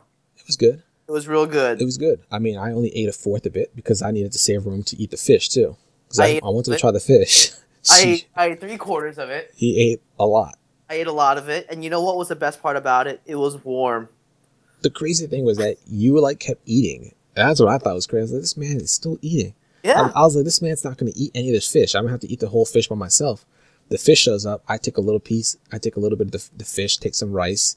You take a lot of the fish and some rice, and you down that thing. I downed it. And I was ate it like done. a champ. I I had ate like a champ. I had like 2 miniature plates of each thing so I could try both. And I was good. I was You were satisfied. out. And You I left. was You done. left the party, and I was disappointed And Sandy finished the rest. Blew my damn mind. because somebody had to. Or somebody could have ordered one meal. Somebody could have ordered the one meal. It wouldn't. for two. I'll tell you this. It wouldn't have been enough. I really think we'd be scraping the bottom. It wouldn't Be have been like, enough is for that you. it? But I think it was nice. They were really sweet. The wife cooks everything sort of whenever you want it. Yeah. Like you put in the order and then they cook it for you and then you eat it. They put on some nice like jazz, which was nice. And they ate when we ate, and I think it was really nice. Yeah. We went back and what did we do? We went back and I took a shower. And the thing was that when we went back into the room, there were red ants in our bathroom. Now I should point out that when we first got there were these little baby ants in the bathroom in like the shower. And I think I got bit by one of them. I felt like a little sting. I'm pretty sure I got bit by one of them. Wasn't a big deal. But then they were just really, really tiny, right? But then after dinner, when we come back we go to our bathroom, they're just like these big ass red ants, like on and around the sink. I was like, I should probably take my toothbrush and things out of here, because the last thing I want to do is take my toothbrush out and get bit. Oh, can you imagine getting bit on the inside of your mouth? No. Ugh, So graphic. So the Broncos Patriots game was on that night, and we actually got it. So that's what we did. We put that game on. You took a shower, then I took a shower after. I was came out back, like a I light. came back and you were out. The way you fell asleep is really funny. I wish I could draw a picture to show you, because I obviously can't show it right now. But How did I fall asleep? so like your leg, so you were laid out on your back, right? Kind of in the middle of the bed, not underneath the covers at all, right? So you're angled, right? So Sandy's bed, I guess, was like a full or queen size bed, whatever it was, doesn't matter. You're laid out kind of like smack dab in the middle of the bed, but you're angled to the side. So you're kind of like diagonal on the bed, right? That's funny. And you're laid out on your back, and your legs aren't completely outstretched. Your legs are kind of out in like a V form, right? Except at your knees they bend back in, so you're making like a diamond. You're making like a diamond with your legs. That's how you fell asleep. Your glasses were still on too. Yeah, that's how you know. That's always how you know I'm really tired. When I can't even take my glasses off. Game is still on. Game is still on. Broncos were getting crushed, but you never really feel like the Broncos are completely out of it. Yeah. So I get into bed, turned the lights off, right? And I'm just kind of, I keep the TV on because I was still kind of paying attention to the game, despite how tired I was. And then I turn my head and I see on the wall more like I see like more adult sized red ants start to come out. I'm like, crap. So I turn the lights back on and the ants go back into hiding, but I decided to move my bed away from the wall. Oh, right. So I pull my bed away from the wall. I was like, maybe I should just keep the light on all night. Maybe Satan will sleep through it. I don't know. But so I end up turning the TV off and I fall asleep, wake up like at 2 or 3 in the morning. All the lights are off. I'm like, damn, man. Yeah, I turned the lights off. I was like, motherfucker, you didn't turn the lights off when you went to bed? What about you? Well, because I didn't turn it off because you were still awake. Mm-hmm. I will not assume responsibility for this. It's just so whatever. Wake up. I have to like, I hear a mosquito flying around, so I have to bury my whole head underneath the covers because you had a mosquito net, but my little baby bed did not have a mosquito net, so I pretty much stayed underneath the covers the whole time, which was fine. We had AC. It was nice and cold in the room. And the next day we had the ATVs, the quad bikes. This was awesome. Which was a lot of fun. So I think this is arguably my favorite day. I think I agree with you. I was thinking, what was the other one that I really enjoyed the hike. The hike was a lot of fun. The hike was a lot of fun. But yeah, the quads was a lot of fun too. So thanks to you for hooking me up with an awesome birthday present. Yeah, man, of course. So basically, the way the quad bikes work, they say that it's for one bike for 2 people. So you would pay the money, and one person would sit on the back of the bike, and the other person would drive it, and I guess you would alternate at different points of the trip, right? Right. But there's like after doing it, there's no way I would want to do that on the back of a bike with another man. What? Right. It doesn't even matter. I don't even know if I'd want to do that with another person in general, because like doing some of those dunes and whatnot, I don't know if I'd feel comfortable on the back of another person. Like, you got to hold on for dear life as you're going down, just because you're not in control. You can't really see everything that's coming. You going down these crazy dunes and stuff. Yeah. So what? We started off where we had to get some training. You had ridden an ATV before I had it. So a guy who can't really speak English is teaching me how to drive manual ATV. That was a crazy thing. I didn't realize that these people didn't speak English. You walk in, I see a white guy there. I'm like, and he looks like either American or European. I didn't know what he was, right? But it turns out he's Italian, but didn't speak English or spoke very little English. Yeah. He didn't look Italian to me, though. So his assistant of sorts takes me out and tries to teach me, and I had a tough time where you had to pull up to gear up, push down to gear down, and all that stuff. But it was like a 10-minute crash course, and he goes, "All right, listen, just no fooling around, stay in a straight line." I go, "Okay, fine, whatever." Right. And then they take us out. Yeah. So they gave me a really, really quick crash course just to do the manual, because I hadn't done the manual before. Okay. And then we start going. And similar to the tour we took the day before, we were going through the town a little bit, and we were going through like deep into sort of the backwoods, but every so often you see a house, you see some kids. Yeah. But for a good like hour, I would say, right, to get through everything, it was just grasslands, and you're flying through the town, and then next thing you know, the sand starts to get like really, really deep. Yeah.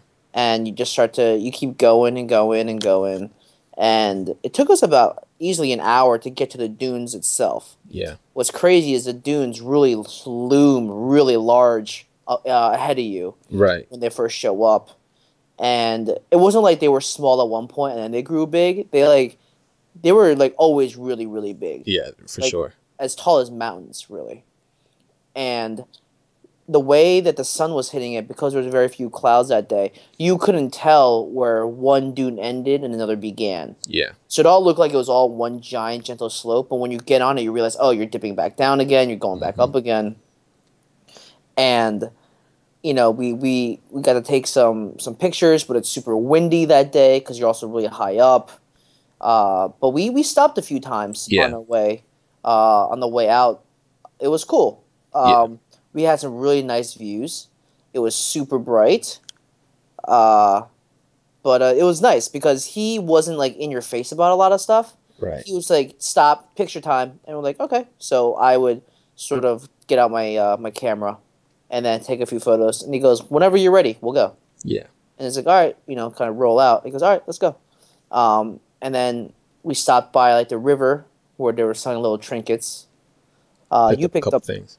yeah, Yeah, and there were a bunch of monkeys. They were literally just monkeys walking around. yeah, Like they had these little bins with coconuts inside of them, to like and lure them there. yeah, and so like the monkeys would like jump in, pick up some coconut, come back out, eat. They were going like on the benches. They were like just tables and stuff. They were walking around. It was really cool. Yeah, Then we weren't there for too long. Then we had to leave. Then trying to get. And then you had to try to get your ATV in reverse, which was a whole chore because obviously I just don't know how to do reverse because that was an issue they every never time. taught us how to do reverse. That was the thing, It's like, all right, well, you start in neutral, and you push up to go to one, but you don't push down to go into reverse. You gotta like hold the brake. You gotta push the button in, then you gotta push the thing in or whatever it is. So it was a process, and that was never explained to us. Yeah. But that's fine. We figured it out. Yeah, we definitely figured it out. We then drive out, and this is crazy because we were driving along the river for a little bit, and then we saw. Oh, what was also really cool was there were moments where like we were driving and like these like wild deer will be Oh yeah. running around. So I took There- my phone out a lot and I took pictures. Yeah, because I look like you got a lot of pictures of like animals up close. Yeah, so the funny thing is that I see, so our guide's up front, like, it's driving a straight line, and then you're right behind him driving a straight line. Meanwhile, I'm in the back, like, going left and right, doing snakes and stuff in the dunes. I'm just having a blast. I'm like slowing down a little bit, and I speed up to go really fast. Then I see some wildlife, I start taking my phone out so I can take some pictures. Then I have to catch back up because I have to slow down and take my phone out. Yeah. Good times. I mean, it was nice that you got a lot of photos. I'm just sort of like driving. I think I was also lost in thought because had we had more experience, it would have been really great to like drive with headphones on and listen to like really awesome music Yeah. because it was just the three of us out there for a lot of it, and it was at the edge of the world. Like Yeah. it was like like the buzz of the ATV engine and like the desert. Right. And I just think that music would have really added to it. Now, the second stop after the river, the guide, before he gets back on, he goes, listen, we're about to go over some really deep dunes. Right. So when you get to the edge, make sure that you don't either brake when you're going down, don't brake or accelerate because you'll flip the ATV over. And you and I are like, okay, whatever you say. I hope I don't die. And then he goes to the first one, he puts his hand up, and then you just see him pitch forward and fly down. It's sort of like a Splash Mountain moment, or like the top of a roller coaster, where you're just like, for a second, you're like, you're facing it's pretty steep on the way down. I don't know if I'm going to be okay with this.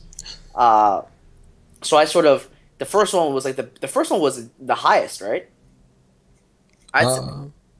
Yeah, I guess the first one was definitely really high. First one was really high. I get to the top, and like, I stopped short. So I was like, oh shit. So I gotta like rev the engine a little bit.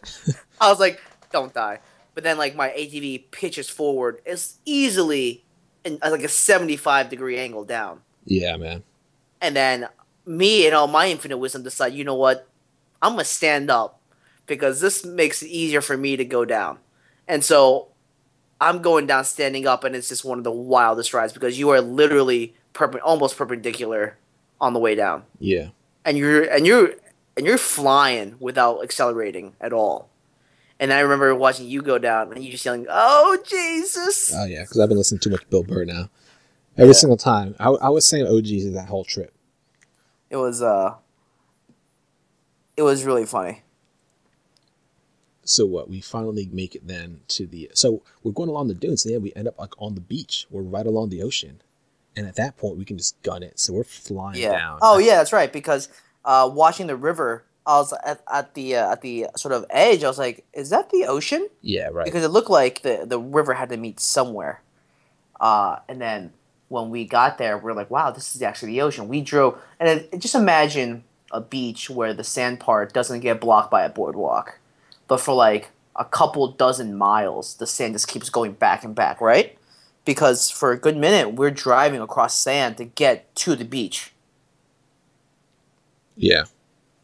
And then you're right. Once we got to the edge where the water sort of like is washing to to the where the water breaks. On the shoreline. You and I are gunning it, Yeah. like fifth gear, easily. What 40, 50 miles an hour? I couldn't even tell you. There's no speedometer on those things. I had no idea It how felt fast really they were going. It fast. felt fast, but yeah, I have no idea how fast we were going. And we were going balls out fast for a good half an hour, I would say. And then we get to this crazy little shack. Yeah. This tiki shack that served food. It was literally at the edge of the world. Right. There was no other structure around for many miles. There was a lot of ATVs parked out, a lot of hammocks, a lot of dogs. It looked like a standard rest stop for other tours as well. Right, because there were a few other boats that would come in along the water, and they would drop people off and whatnot. But for a good minute, you and I were the first one there. Right. And so we go and sit down to order, and they throw the menu down. I was like, oh, we should probably get some fish. Yep. Makes sense. And I point at the first page of the menu. I go, we'll take this one. He goes, no, that serves 5 people. I go, oh, my bad. He goes, but the next page is the same thing for 2 people. Yeah. Like, okay, we'll get that. Perfect. Food took a while to come out, I remember. It did, yeah. But luckily it did, because he comes out with a nice bowl of rice, like Spanish rice, with some beans. Mm-hmm. And there's huge sort of filleted fish. Yeah. That was recently sort of fried, and it was so good. That was some good food. I think it was nice because it was only just us. There was a lot of bugs around, but I guess you gotta get used to that. Yeah. But the fish was amazing. I remember that being some of the best fish I've had in a long time. It was really good. I really enjoyed that one. Yeah. And then we went to go chill, and this is where it got weird. It was really weird, this whole part. Because we don't know where our tour guide went. Yeah, he was sitting. So basically, we walk when you get into this place. There's to the right of us, there are a few little umbrellas, and there are the hammocks and whatnot, and then there are a few seats that you can sit at. And then to the left is this shack, and it has just a bunch of benches, these long, not benches. It was they had the tables, right? Yeah. And then at the very front, they had the bar, and our guide was there for a little bit, right? But then it seemed like there was an area behind the bar that people were going to. And so you and I are just all right, let's just chill out for a little bit, wait for a guy to come get us, and we'll leave. At least that's what I was thinking. We're sitting there, and all of a sudden he disappears. I don't see where he goes. I thought he maybe went to the back. So we're just kind of sitting out there for a little bit. I end up falling asleep. I think you fell asleep. I fell asleep many times. And but it was nice because you and I kept talking about how we have to stop looking forward to things, right, and just enjoy the moment, right. And we kept saying well, is this just the moment where we have to enjoy? And barefoot, feet buried in the sand, nice breeze, not really too many people talking. Mm-hmm. It's warm, but there's shade. This is a good time to just chill out. Right. So I think I woke up at one point, decided to just kind of walk for a little bit and just wake up because I was really tired all of a sudden. Yeah. Come back, and at this point it's been at least an hour and a half since we since we first got there. I don't know since we finished eating our food, but since we first got there. Right. And it had been a long time. Yeah. And then that's when you and I started to get restless. Yeah. I was and so we're just sitting there. I'm I see a whole bunch of people come by, they go in, people finish eating, they leave. And I'm like, what was our guide's name again anyway? I forgot his name. No idea. His name was Gia. And I was like, is it Gia? And you're like, I don't know. All of a sudden he shows up out of nowhere. Yeah. And he's like, you guys ready to go? He turns out he was on the hammock right behind us. I have no idea how long he was there. Oh. I have no clue how long he was there for. But you just gotta say his name one time. You just say his name. You just whisper his name, and he heard it. Jesus. So we end up getting back on those ATVs, and we start flying down the beach again. Except there were a ton of rocks this time. Yeah, because it was high tide. Yeah, everything got washed up. So we're flying. I'm trying to take another video because I took a portrait video. I was trying to take a landscape video. I was telling you how I couldn't take a landscape video because we're sitting there flying, and I got rotated in my hand because I'm holding one hand trying to steer with the other hand. It was a struggle. So I was like, let me try to do it right now. And there are all these rocks there, so it starts to get really bumpy, and I'm trying to control how fast I'm going. But you just got to do it with the thumb. So it's very easy. It's very tough. To keep a steady, slowish speed while steering at the same time with the same hand. So I'm trying to take these videos. It made it very difficult to do. But the funny thing is, like, I think we talked about it before we left. I was like, I wonder, like, what path we're going to take back. Are we going to take the same exact path that we took to get there? Or are we going to take something completely different? And I think you pointed out, like, well, if we took the same path, I don't even think I would recognize. Right. And I don't think the path that we took back was exactly the same, but it led to the same place. I just don't know. It like was the same, like last half of the trail was the last half of the trail was exactly last the same. half was the same, but I don't know about the first half. Right. I mean, regardless, you were flying around in the back, Yeah. like going left, going right. I thought that was really funny. Yeah, because you finally look back at me and you just see me doing goofy things. Yeah, and for me, it was just enough to be sort of like on the thing because I'd never been on one before. So I was like, oh, just taking it all in. I was definitely taking a lot of it in, but I was also enjoying myself on the thing. Oh, sure. I was very focused on the driving and on like the scenes. As you should. Yeah. But it was fun. At one point, I didn't realize, like, because you kept talking about gear change. Oh yeah, I was at shifting lunch, like crazy. And you were shifting like crazy, and I go, well, I shouldn't say I was shifting like crazy, but I was shifting a good bit. I only kept it in, fourth gear the entire time. But keep in mind that I do drive manual. I drive a manual car, and so shifting, on hills and stuff like that, you do it all the time. Right. So to me, it makes sense. And to me, it was like, well, I take the subway everywhere. So. Well, they also told us, so beforehand, they told us, like, when you're on the beach, stay in 5. When you're on the dunes, stay like in 3 or 4. When you're like on the roads, be in 4. So they gave us they gave us certain guidelines. Also, driving manual on this ATV is not like driving manual in a car. So you can start and stop, or I guess start from like 5th if you want. There's no there wasn't any stalling for us. So I don't actually know all the details of it. Obviously they weren't speaking English, so it was tough. But I did a lot of shifting, and I enjoyed it. It was fun until I got stuck. Oh yeah. Because you and I both, the GTA races. So I was stuck in 4th gear. I was stuck because of you, because I had to stop for you. Right. I should have gone around you. All right, guy. Listen. I got stuck because the sand was really deep, and I should have downshifted to a smaller gear. The guide had to come back and pick us up, and then I got stuck again because I thought I was moving too far out. But then, in Reza's ultimate wisdom or infinite wisdom, he just shoots right past me, like in all the video game races we've ever done, where I choke in the last turn. I still remember when we were playing GTA. And we were doing the motorcycle race. Just Mount Chiliad back to whatever. Mount Chiliad back to the center of town. And I had you... I was right in front of you the entire time. Mm-hmm. Like, not making any mistakes. And I was, like, driving on the opposite side of the road for a second. Like, just bobbing and weaving inside traffic. And then, for some reason, I took the curb a little bit too hard.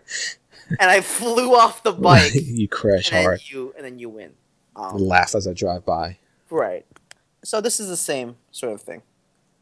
And you said you contemplated trying to pass me at one point too, right? Oh yeah, just to do it, but then I didn't want to get in trouble. I didn't want to get in trouble. So we finally make it back to the place. We finally make it back to the place. Our faces are dirty as shit. Oh my god, they were so dirty. I had to take a shower. Oh, we all did. Well, but you didn't yet. You showered afterward, right? I showered after dinner. We ordered... What did we order? We just ordered chicken pasta this time. Yeah. I told you to order food right. Because I think I took a nap. I don't really know. But, yeah, you ordered the one dish. And it was enough. Barely. I was hungry. Whatever. Whatever. Not going to bring it up. But when we were eating you told me dinner... to order food. That's what happened. Yeah, never doing that again. We got hit with our first blackout. Oh man, we actually had the power did go out the night before, but it came back pretty quickly, and that was it. It came back like almost instantaneous, so like nothing that we really feared about. Mm-hmm. But this next one was pretty intense, and I guess just based on sort of the electrical sort of grid they have out there, it's definitely not as advanced as something that we would have out here. Yeah, it's a really small town too. It's not like a big city or anything. So I don't really know how their systems were, but Needless to say, we got hit with a pretty big blackout, Yeah. and the lights didn't come on for a little bit, so we were just like eating in the dark. Yeah. And that's when they started to put out the candles, and then like Michael's like, oh, this happens all the time. It's not a big deal, and I go, oh, okay. Right. Um, but yeah, I think it was nice to like chill out for a little bit, but at the same time, it's just really nice to have power. Yeah, man. We had no AC.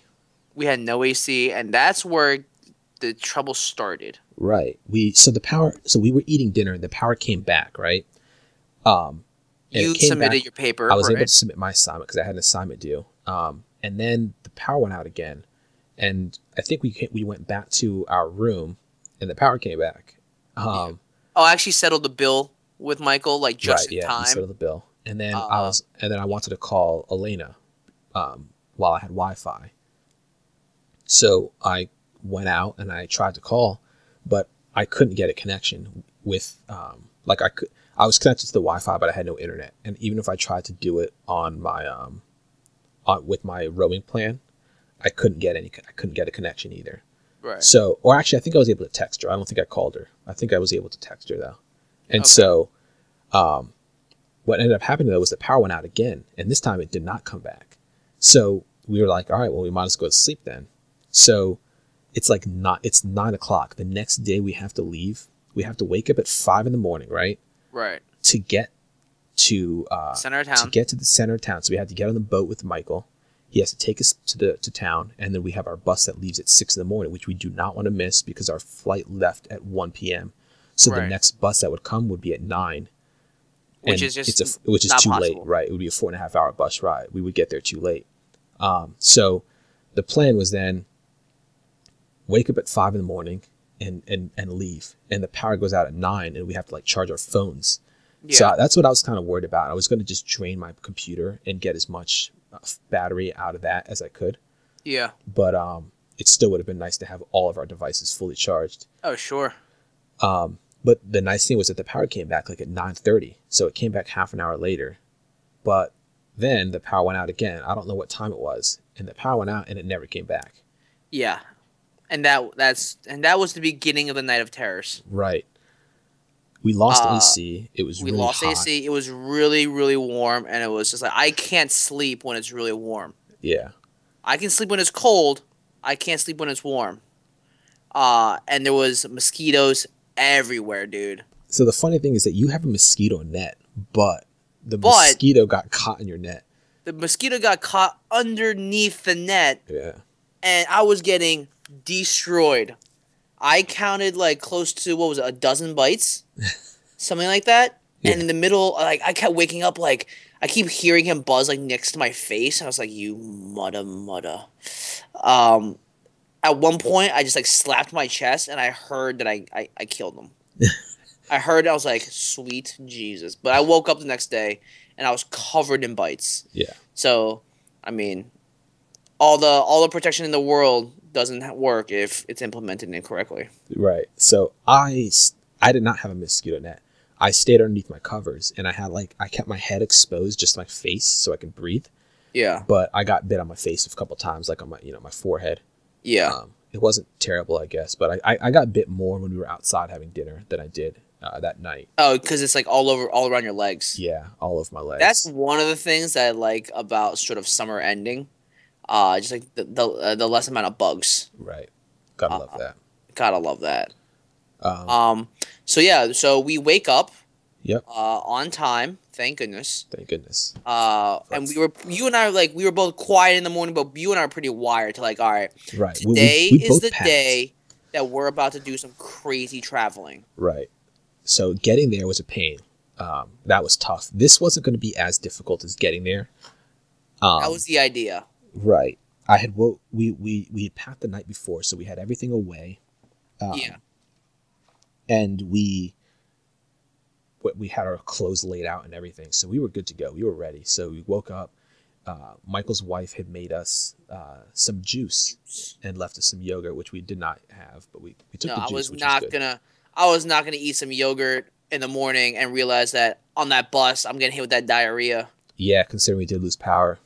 Yeah, Right, so I could've- didn't know if yeah, that how- was good. Yeah, so we had to get on the boat 5 in the morning jump on the boat, get to the center of town, make sure we found the bus, which we did. We just hung out by the bus for like, what, half an hour. Bus driver shows up. And then I remember, I'm like, oh, snap. I don't remember seeing my passport because I've been traveling with my passport in my pocket.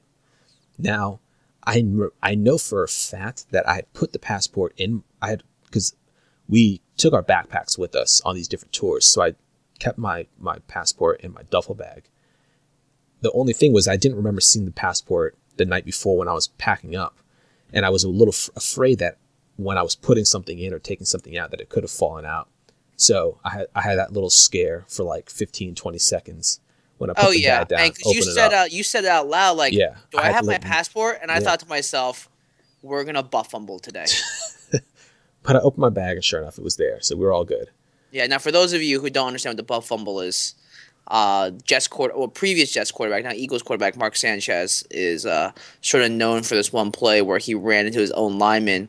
His face hits his own player's butt, and he fumbles the ball. So it's sort of like something where you shoot yourself in the foot is really how we attribute it. Right. So sure enough, I had the passport, so we had no problems there. So no butt fumble. No butt fumble. Get on the bus, and we're like, all right, well, the bus should be 70 real to get back, right? 35, be 70. Get on the bus, and I'm like, I try to figure out how to say what it is that I need to say. I'm like, we're going to Sao Luis. I need 2 tickets. 70, right? Yeah. And he goes, no, 90 y, or he goes 45 each. So 45 each. And I'm like, or it's actually 49 each. I'm sorry. And I'm like, no, that doesn't make any sense. It's 35 each, right? 35. Back me up, Sandy. Yeah. And he pulls out a piece of paper and shows me, sure enough, 98. I'm like, why is it 98 now? What happened?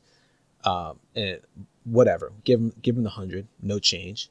I wanted my damn 2 real. Didn't get it. Well, yeah. Whatever. No. Just sit on the bus, and at this point you feel a little more relaxed.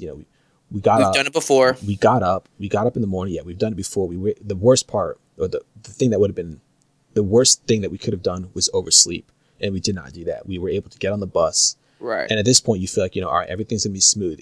Even if the bus is late, we have a little bit of time because we're gonna get at the airport at 10:30. Yeah. If it was 4.5 hours, and our flight didn't leave till 1, so we had a good 2.5 hours. In fact, it was even later than 1. It was like 1:30, I think. And so we're on the bus. We finally get to Sao Luis at 10:30, and it's actually even later than that, wasn't it? Yeah, it was a little bit later, but we were still not able to get through. Right. So we got off the bus and we're like, all right, let's get a cab, get to the airport. So we go to a cab, and I asked him, I was like, how much? I said, ¿Cuánto? He goes, 10. I was like, all right, cool, 10. I know it's very close, but that's all we need. Yeah. So he drives us up. We pay him 10, get out, and we try to check in. It turns out you can't check in earlier than 2 hours early, I guess, right? Yeah. So we have to just sit around, kill an hour, just chill for a little bit before we're even allowed to check in. So we finally check in. We go to our gate. There are only 3 gates, and it didn't tell us which gate we were supposed to go to. So we're just kind of hanging out for a little bit. Then we find out that our flight's delayed. And it turns out the flight ends up being delayed about an hour, right? Total, yeah. 30 minutes or an hour, I don't remember. But we finally get on the plane, and I fall asleep before we even start to get taxied out, before we start backing out and take off. Yeah. And I remember waking up, and I'm like, are we in the air yet? And I'm like, it feels very still. It feels very still. And I'm like, what time is it? I look at my watch, and it's like an hour after we should have taken off after the delay. So it turns out they were having some mechanical problems, and we hadn't left yet. So I said an hour, maybe it was half an hour. I don't know. I don't remember what it was. But I could never fall asleep again. I ended up being awake for like 5 minutes. After 5 minutes after waking up, they fixed the problem. We were able to take off and leave. And we only had one layover for this trip back home. We stopped in Brasilia, which was a very unexpectedly great airport. Great surprise. A lot more international than I thought it was going to be. Right. There was a McDonald's there, which was always sort of nice, just because from like a branding standpoint, you're like, well, at least I know what I'm going to get here. Exactly. That's the thing. That's the big thing I thought. It's knowing what you're going to get. because I think the last thing you want to do is really experiment, especially at an airport or on an airplane. Oh yeah. There's So no time for that kind of stuff. right.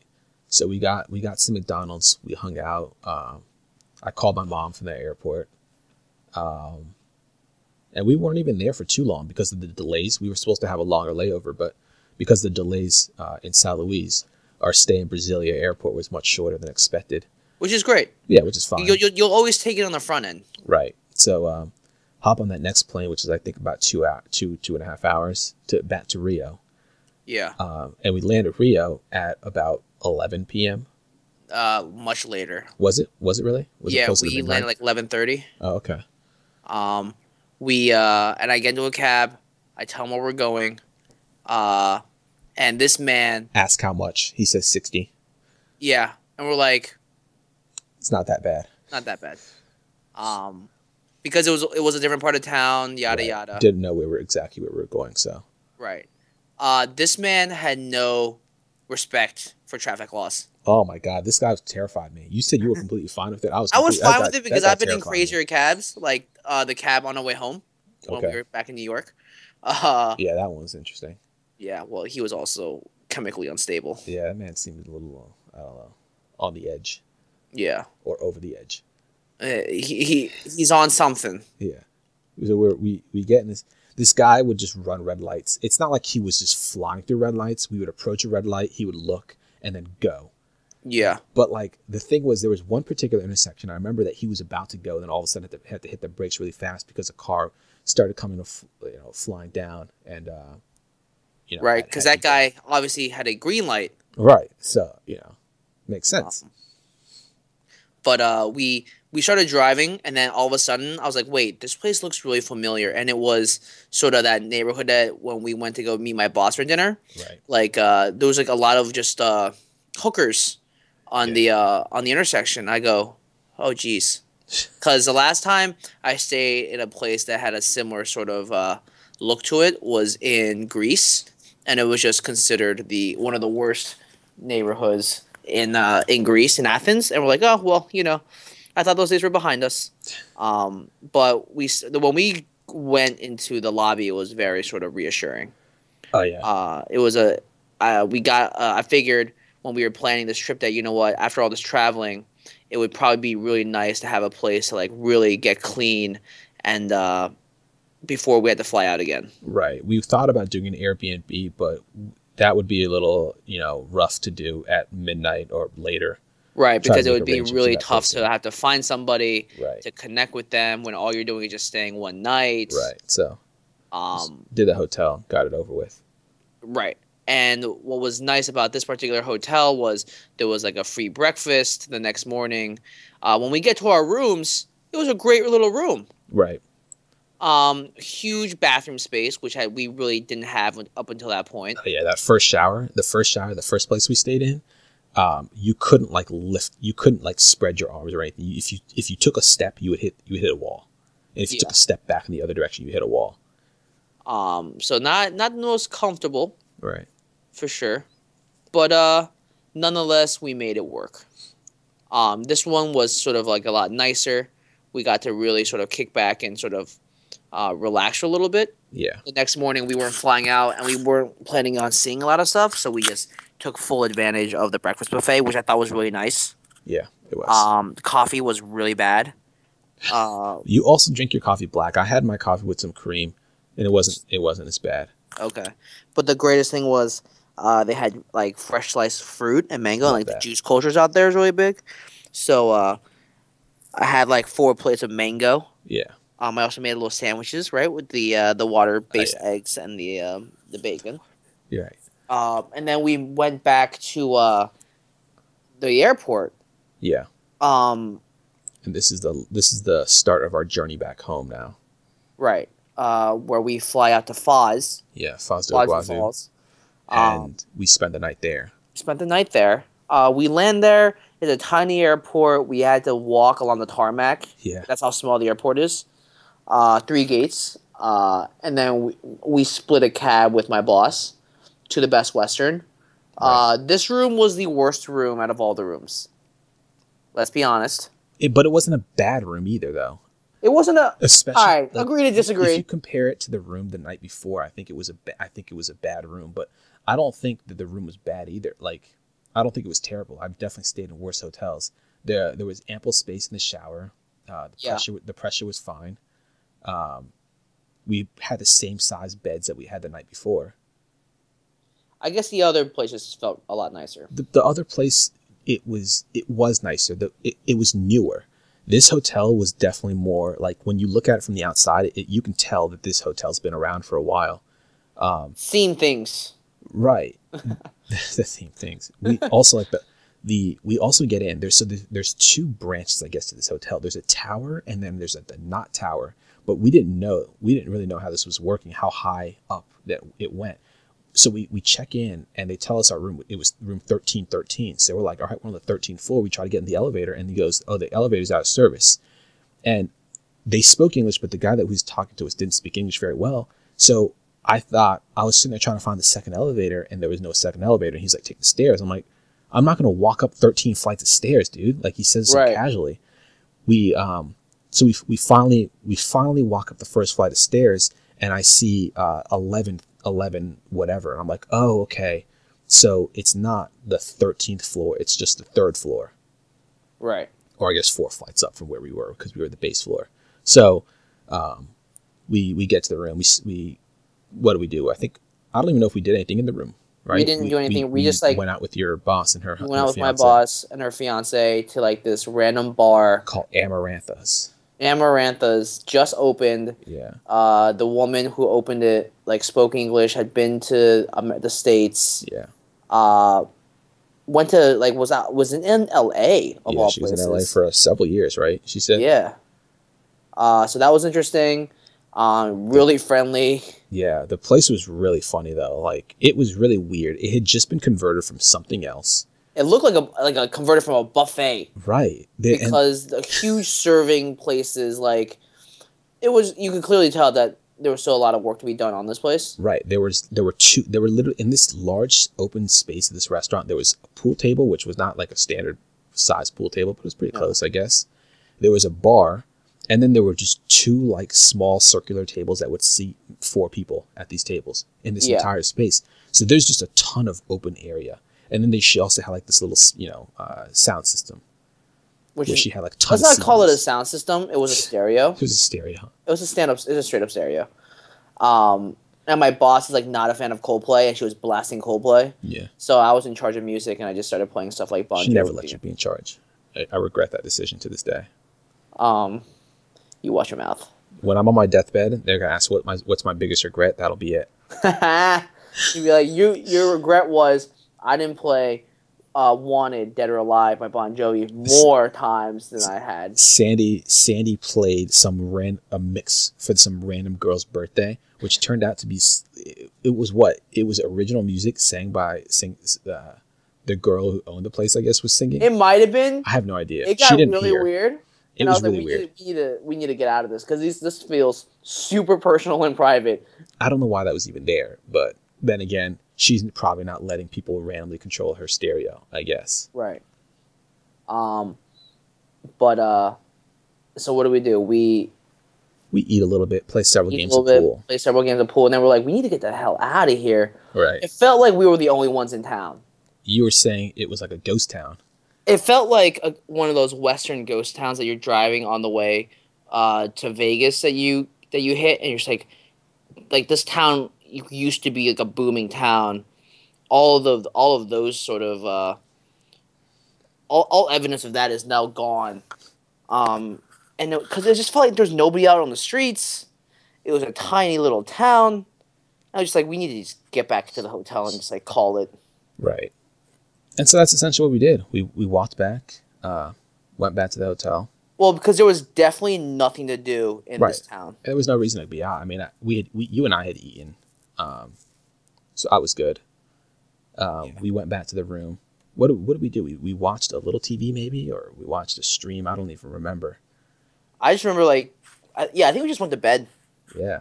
Like, there's nothing to do. There's no reason to just still be up. So we passed out the next morning. We had to the next morning we were trying to go to the Guazhou Falls. Yeah. So your boss and her fiance, so we both had flights that were changed. Unfortunately for them, they were not able to get what we got. We got our flight changed to something that was even later, so we were able to get a good stay at the Guazhou Falls. They had a flight that left like at 9 in the morning, so they could not go. Right. Actually, theirs left at 11. They wanted to be at the airport at 9. So you and I went to the falls to get there at 9 because that's when they opened, 8 or 9, whatever it was. We got the first bus in. So you basically get there, you pay, and then you have to get on a bus to take you in further down the road so you can actually get off and see the waterfalls.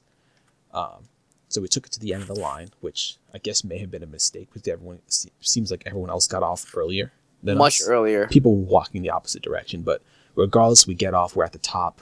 We're basically at the falls. Yeah, we're there. We're right at the top of the falls, and we start to walk, and we start to traverse down. We get down further into the falls, and we get some great pictures. And the best part about us taking it to the very end was there were some really great spots that people definitely wanted to take pictures from, and there were very few other people that were there at that time.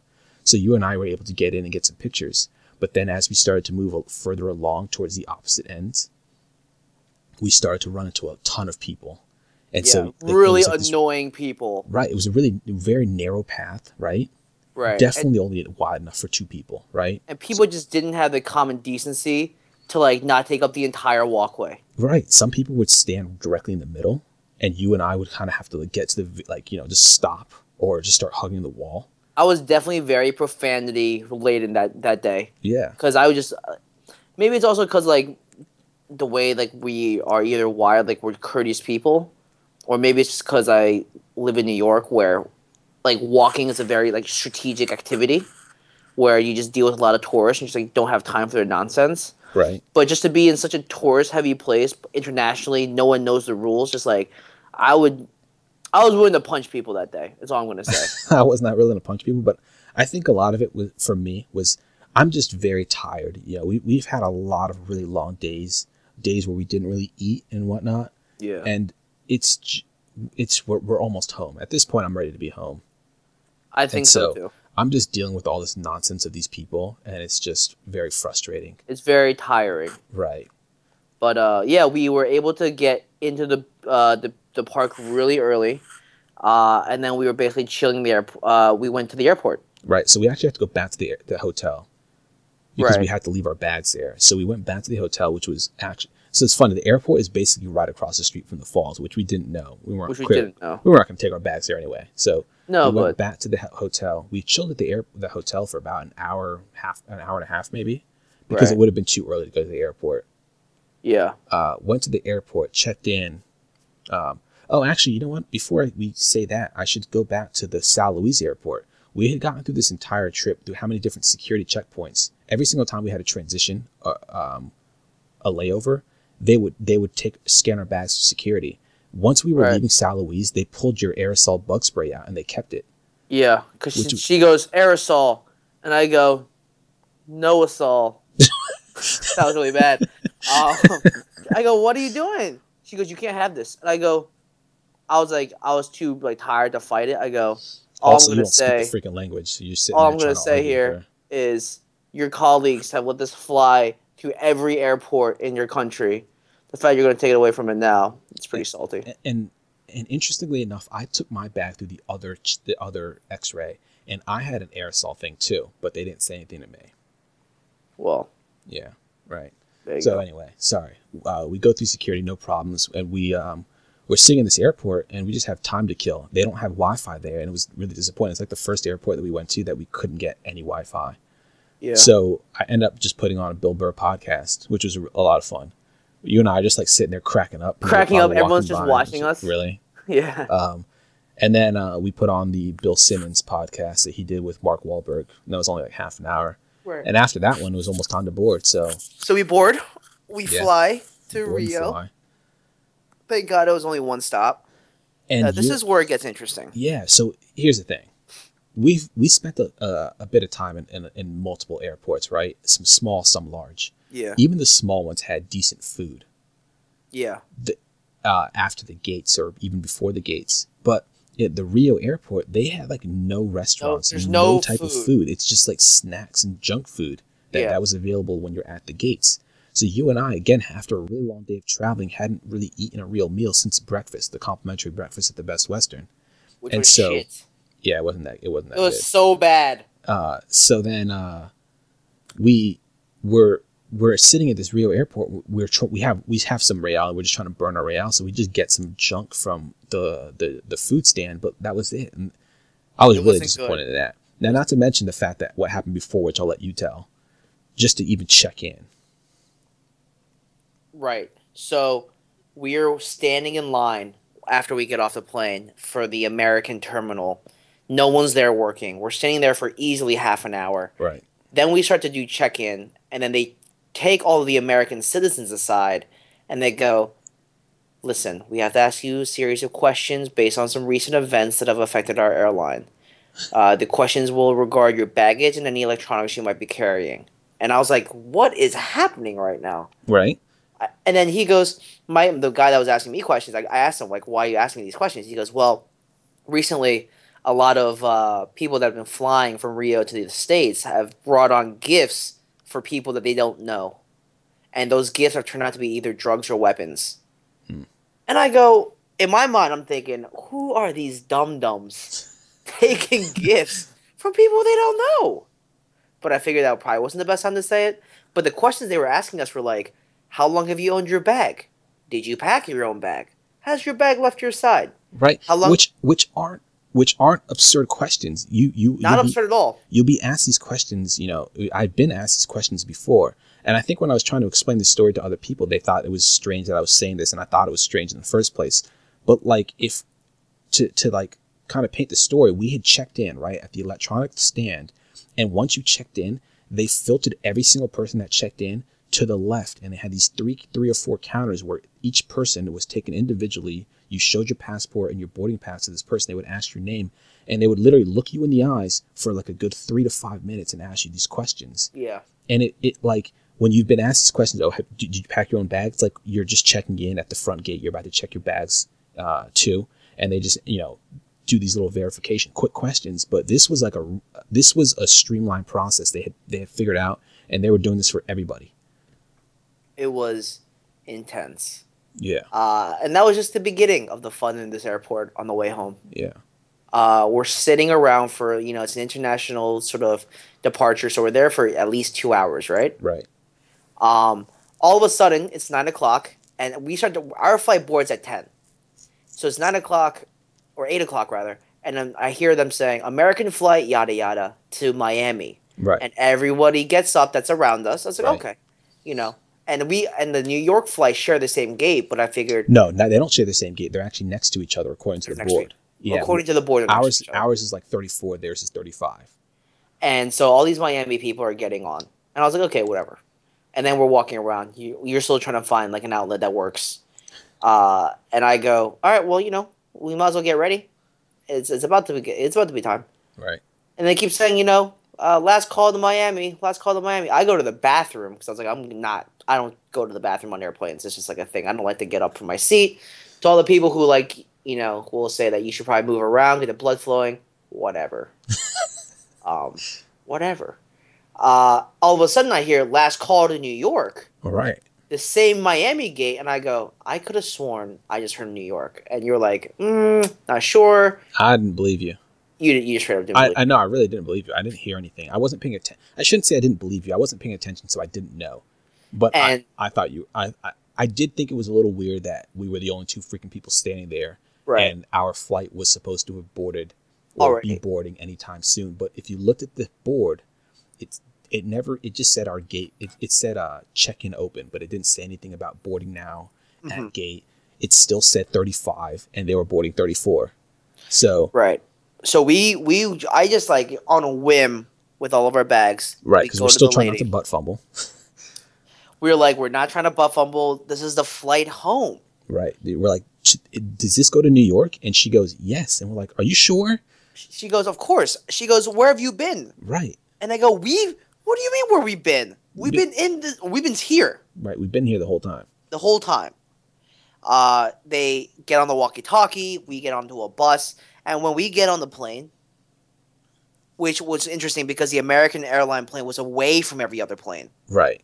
It wasn't like a little gate that we had to walk to. It was like on a bus into the middle of tarmac up the stairs. And let me tell you, I still confirmed. I got on that damn plane, and I was like, "This goes to New York, right?" Yeah. I needed to make sure because I didn't. We're not up fumbling. I'm not trying to go to Miami right now. Man. We're I'm not just saying. trying to go to Miami. I don't have any clean clothes anymore. Just Right. hit me. And then she goes, "Yes, we're going to Miami. I go to New York." New York.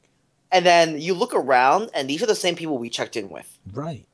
And so my question to this day is, did these people either hear New York and I heard Miami, or like you and I both heard Miami, or did they get on a plane bound to Miami? They must have heard something that we didn't hear. Like, keep in mind, every single announcement that was made in that airport was made in Portuguese. They never said anything in English. Maybe. So you heard New York, but I wasn't listening to anything. I had my headphones in a lot of the time, and you and I were talking also a lot of the time. Right. So I never heard anything about New York, and I also wasn't paying attention to hear anything about Miami. That's fair. And so we get on the plane, and I was like, okay, I'm thinking it's an American flight home. America's not the best airline, but it's an international flight. We'll get some food. Excited. You were so excited. I was so excited. We kept talking about the movies we're going to be watching. I was going to watch crazy movies. I was like, yo, it's a new month. We got November. They're going to have new movies, man. Oh, yeah. And what happens? We get on. It's the oldest plane in the arsenal. It is easily the oldest one in the arsenal. Oh, my God. They had the old tube TVs hanging from the ceilings. Old tube TVs that are all broken. There were like 7 broken seats on the plane. 7 broken seats. The stewardesses were really old. I believe that if a plane is really new, they're gonna throw their best talent on, which is usually younger people. And the fact that everyone was old was no bueno.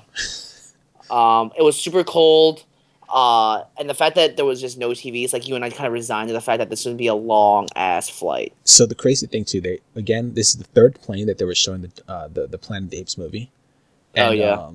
Planet of the Apes is trending hot right now in the skies. So this was an 8 or 9 hour flight, and they showed one movie on the entire flight. The rest of the flight, they had random like TNT TV shows or whatever, and then they shut the TVs off for like 5 hours, which makes sense. It was like 3 a.m. at that point. Yeah. But they didn't. I shouldn't say they shut the TVs off because they were still on. They were just black, but they had that haze, Yeah. And I had a lot of trouble falling asleep. I maybe slept for about an hour or 2 on that plane, and that was all broken into like 20 or 30 minute segments. The food wasn't great. They came by and they had pasta or pork, so I did hear the options this time. And I got what you got. I got the pasta, you got the pasta, and the pasta was not good. The pasta was shit. We ate it because it was warm. It wasn't good. I didn't finish it. I had a little bit of it, and I kind of just ate around most of it. I ate a couple pieces of noodles, and that was about it. The penne. And what's it called? I have never been a fan of the airplane blanket, but I was only wearing jeans and a polo, and I was freezing, so I wrapped myself up in that infested blanket. And I slept, and it was cold. I put my hoodie on. You put your hoodie on. I had a hoodie in my backpack for when we got back into New York. So I put my hoodie on. I put my hood up. I tried to cover my eyes with my hood because I was really bothered by like the lights. Yeah. And that's kind of how I tried to sleep. Let's just say that it was a terrible flight. Mm-hmm.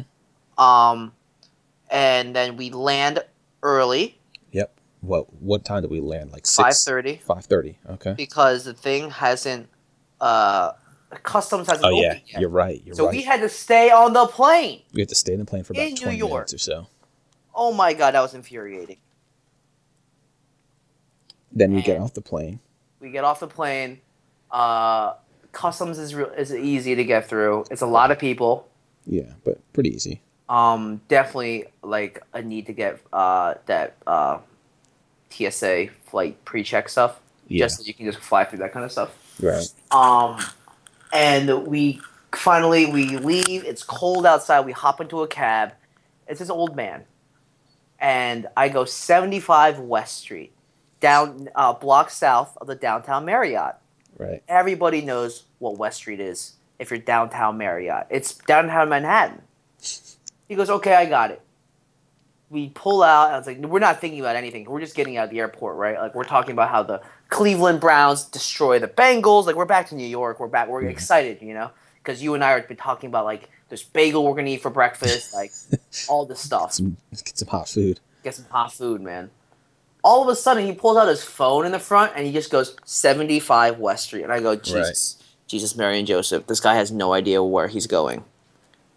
And it was just like one more thing that we had to deal with. Thank God it's a flat fare from JFK back because he was bobbing and weaving in Queens, and it was tough. Hard stops, super quick acceleration, but he wasn't even speeding.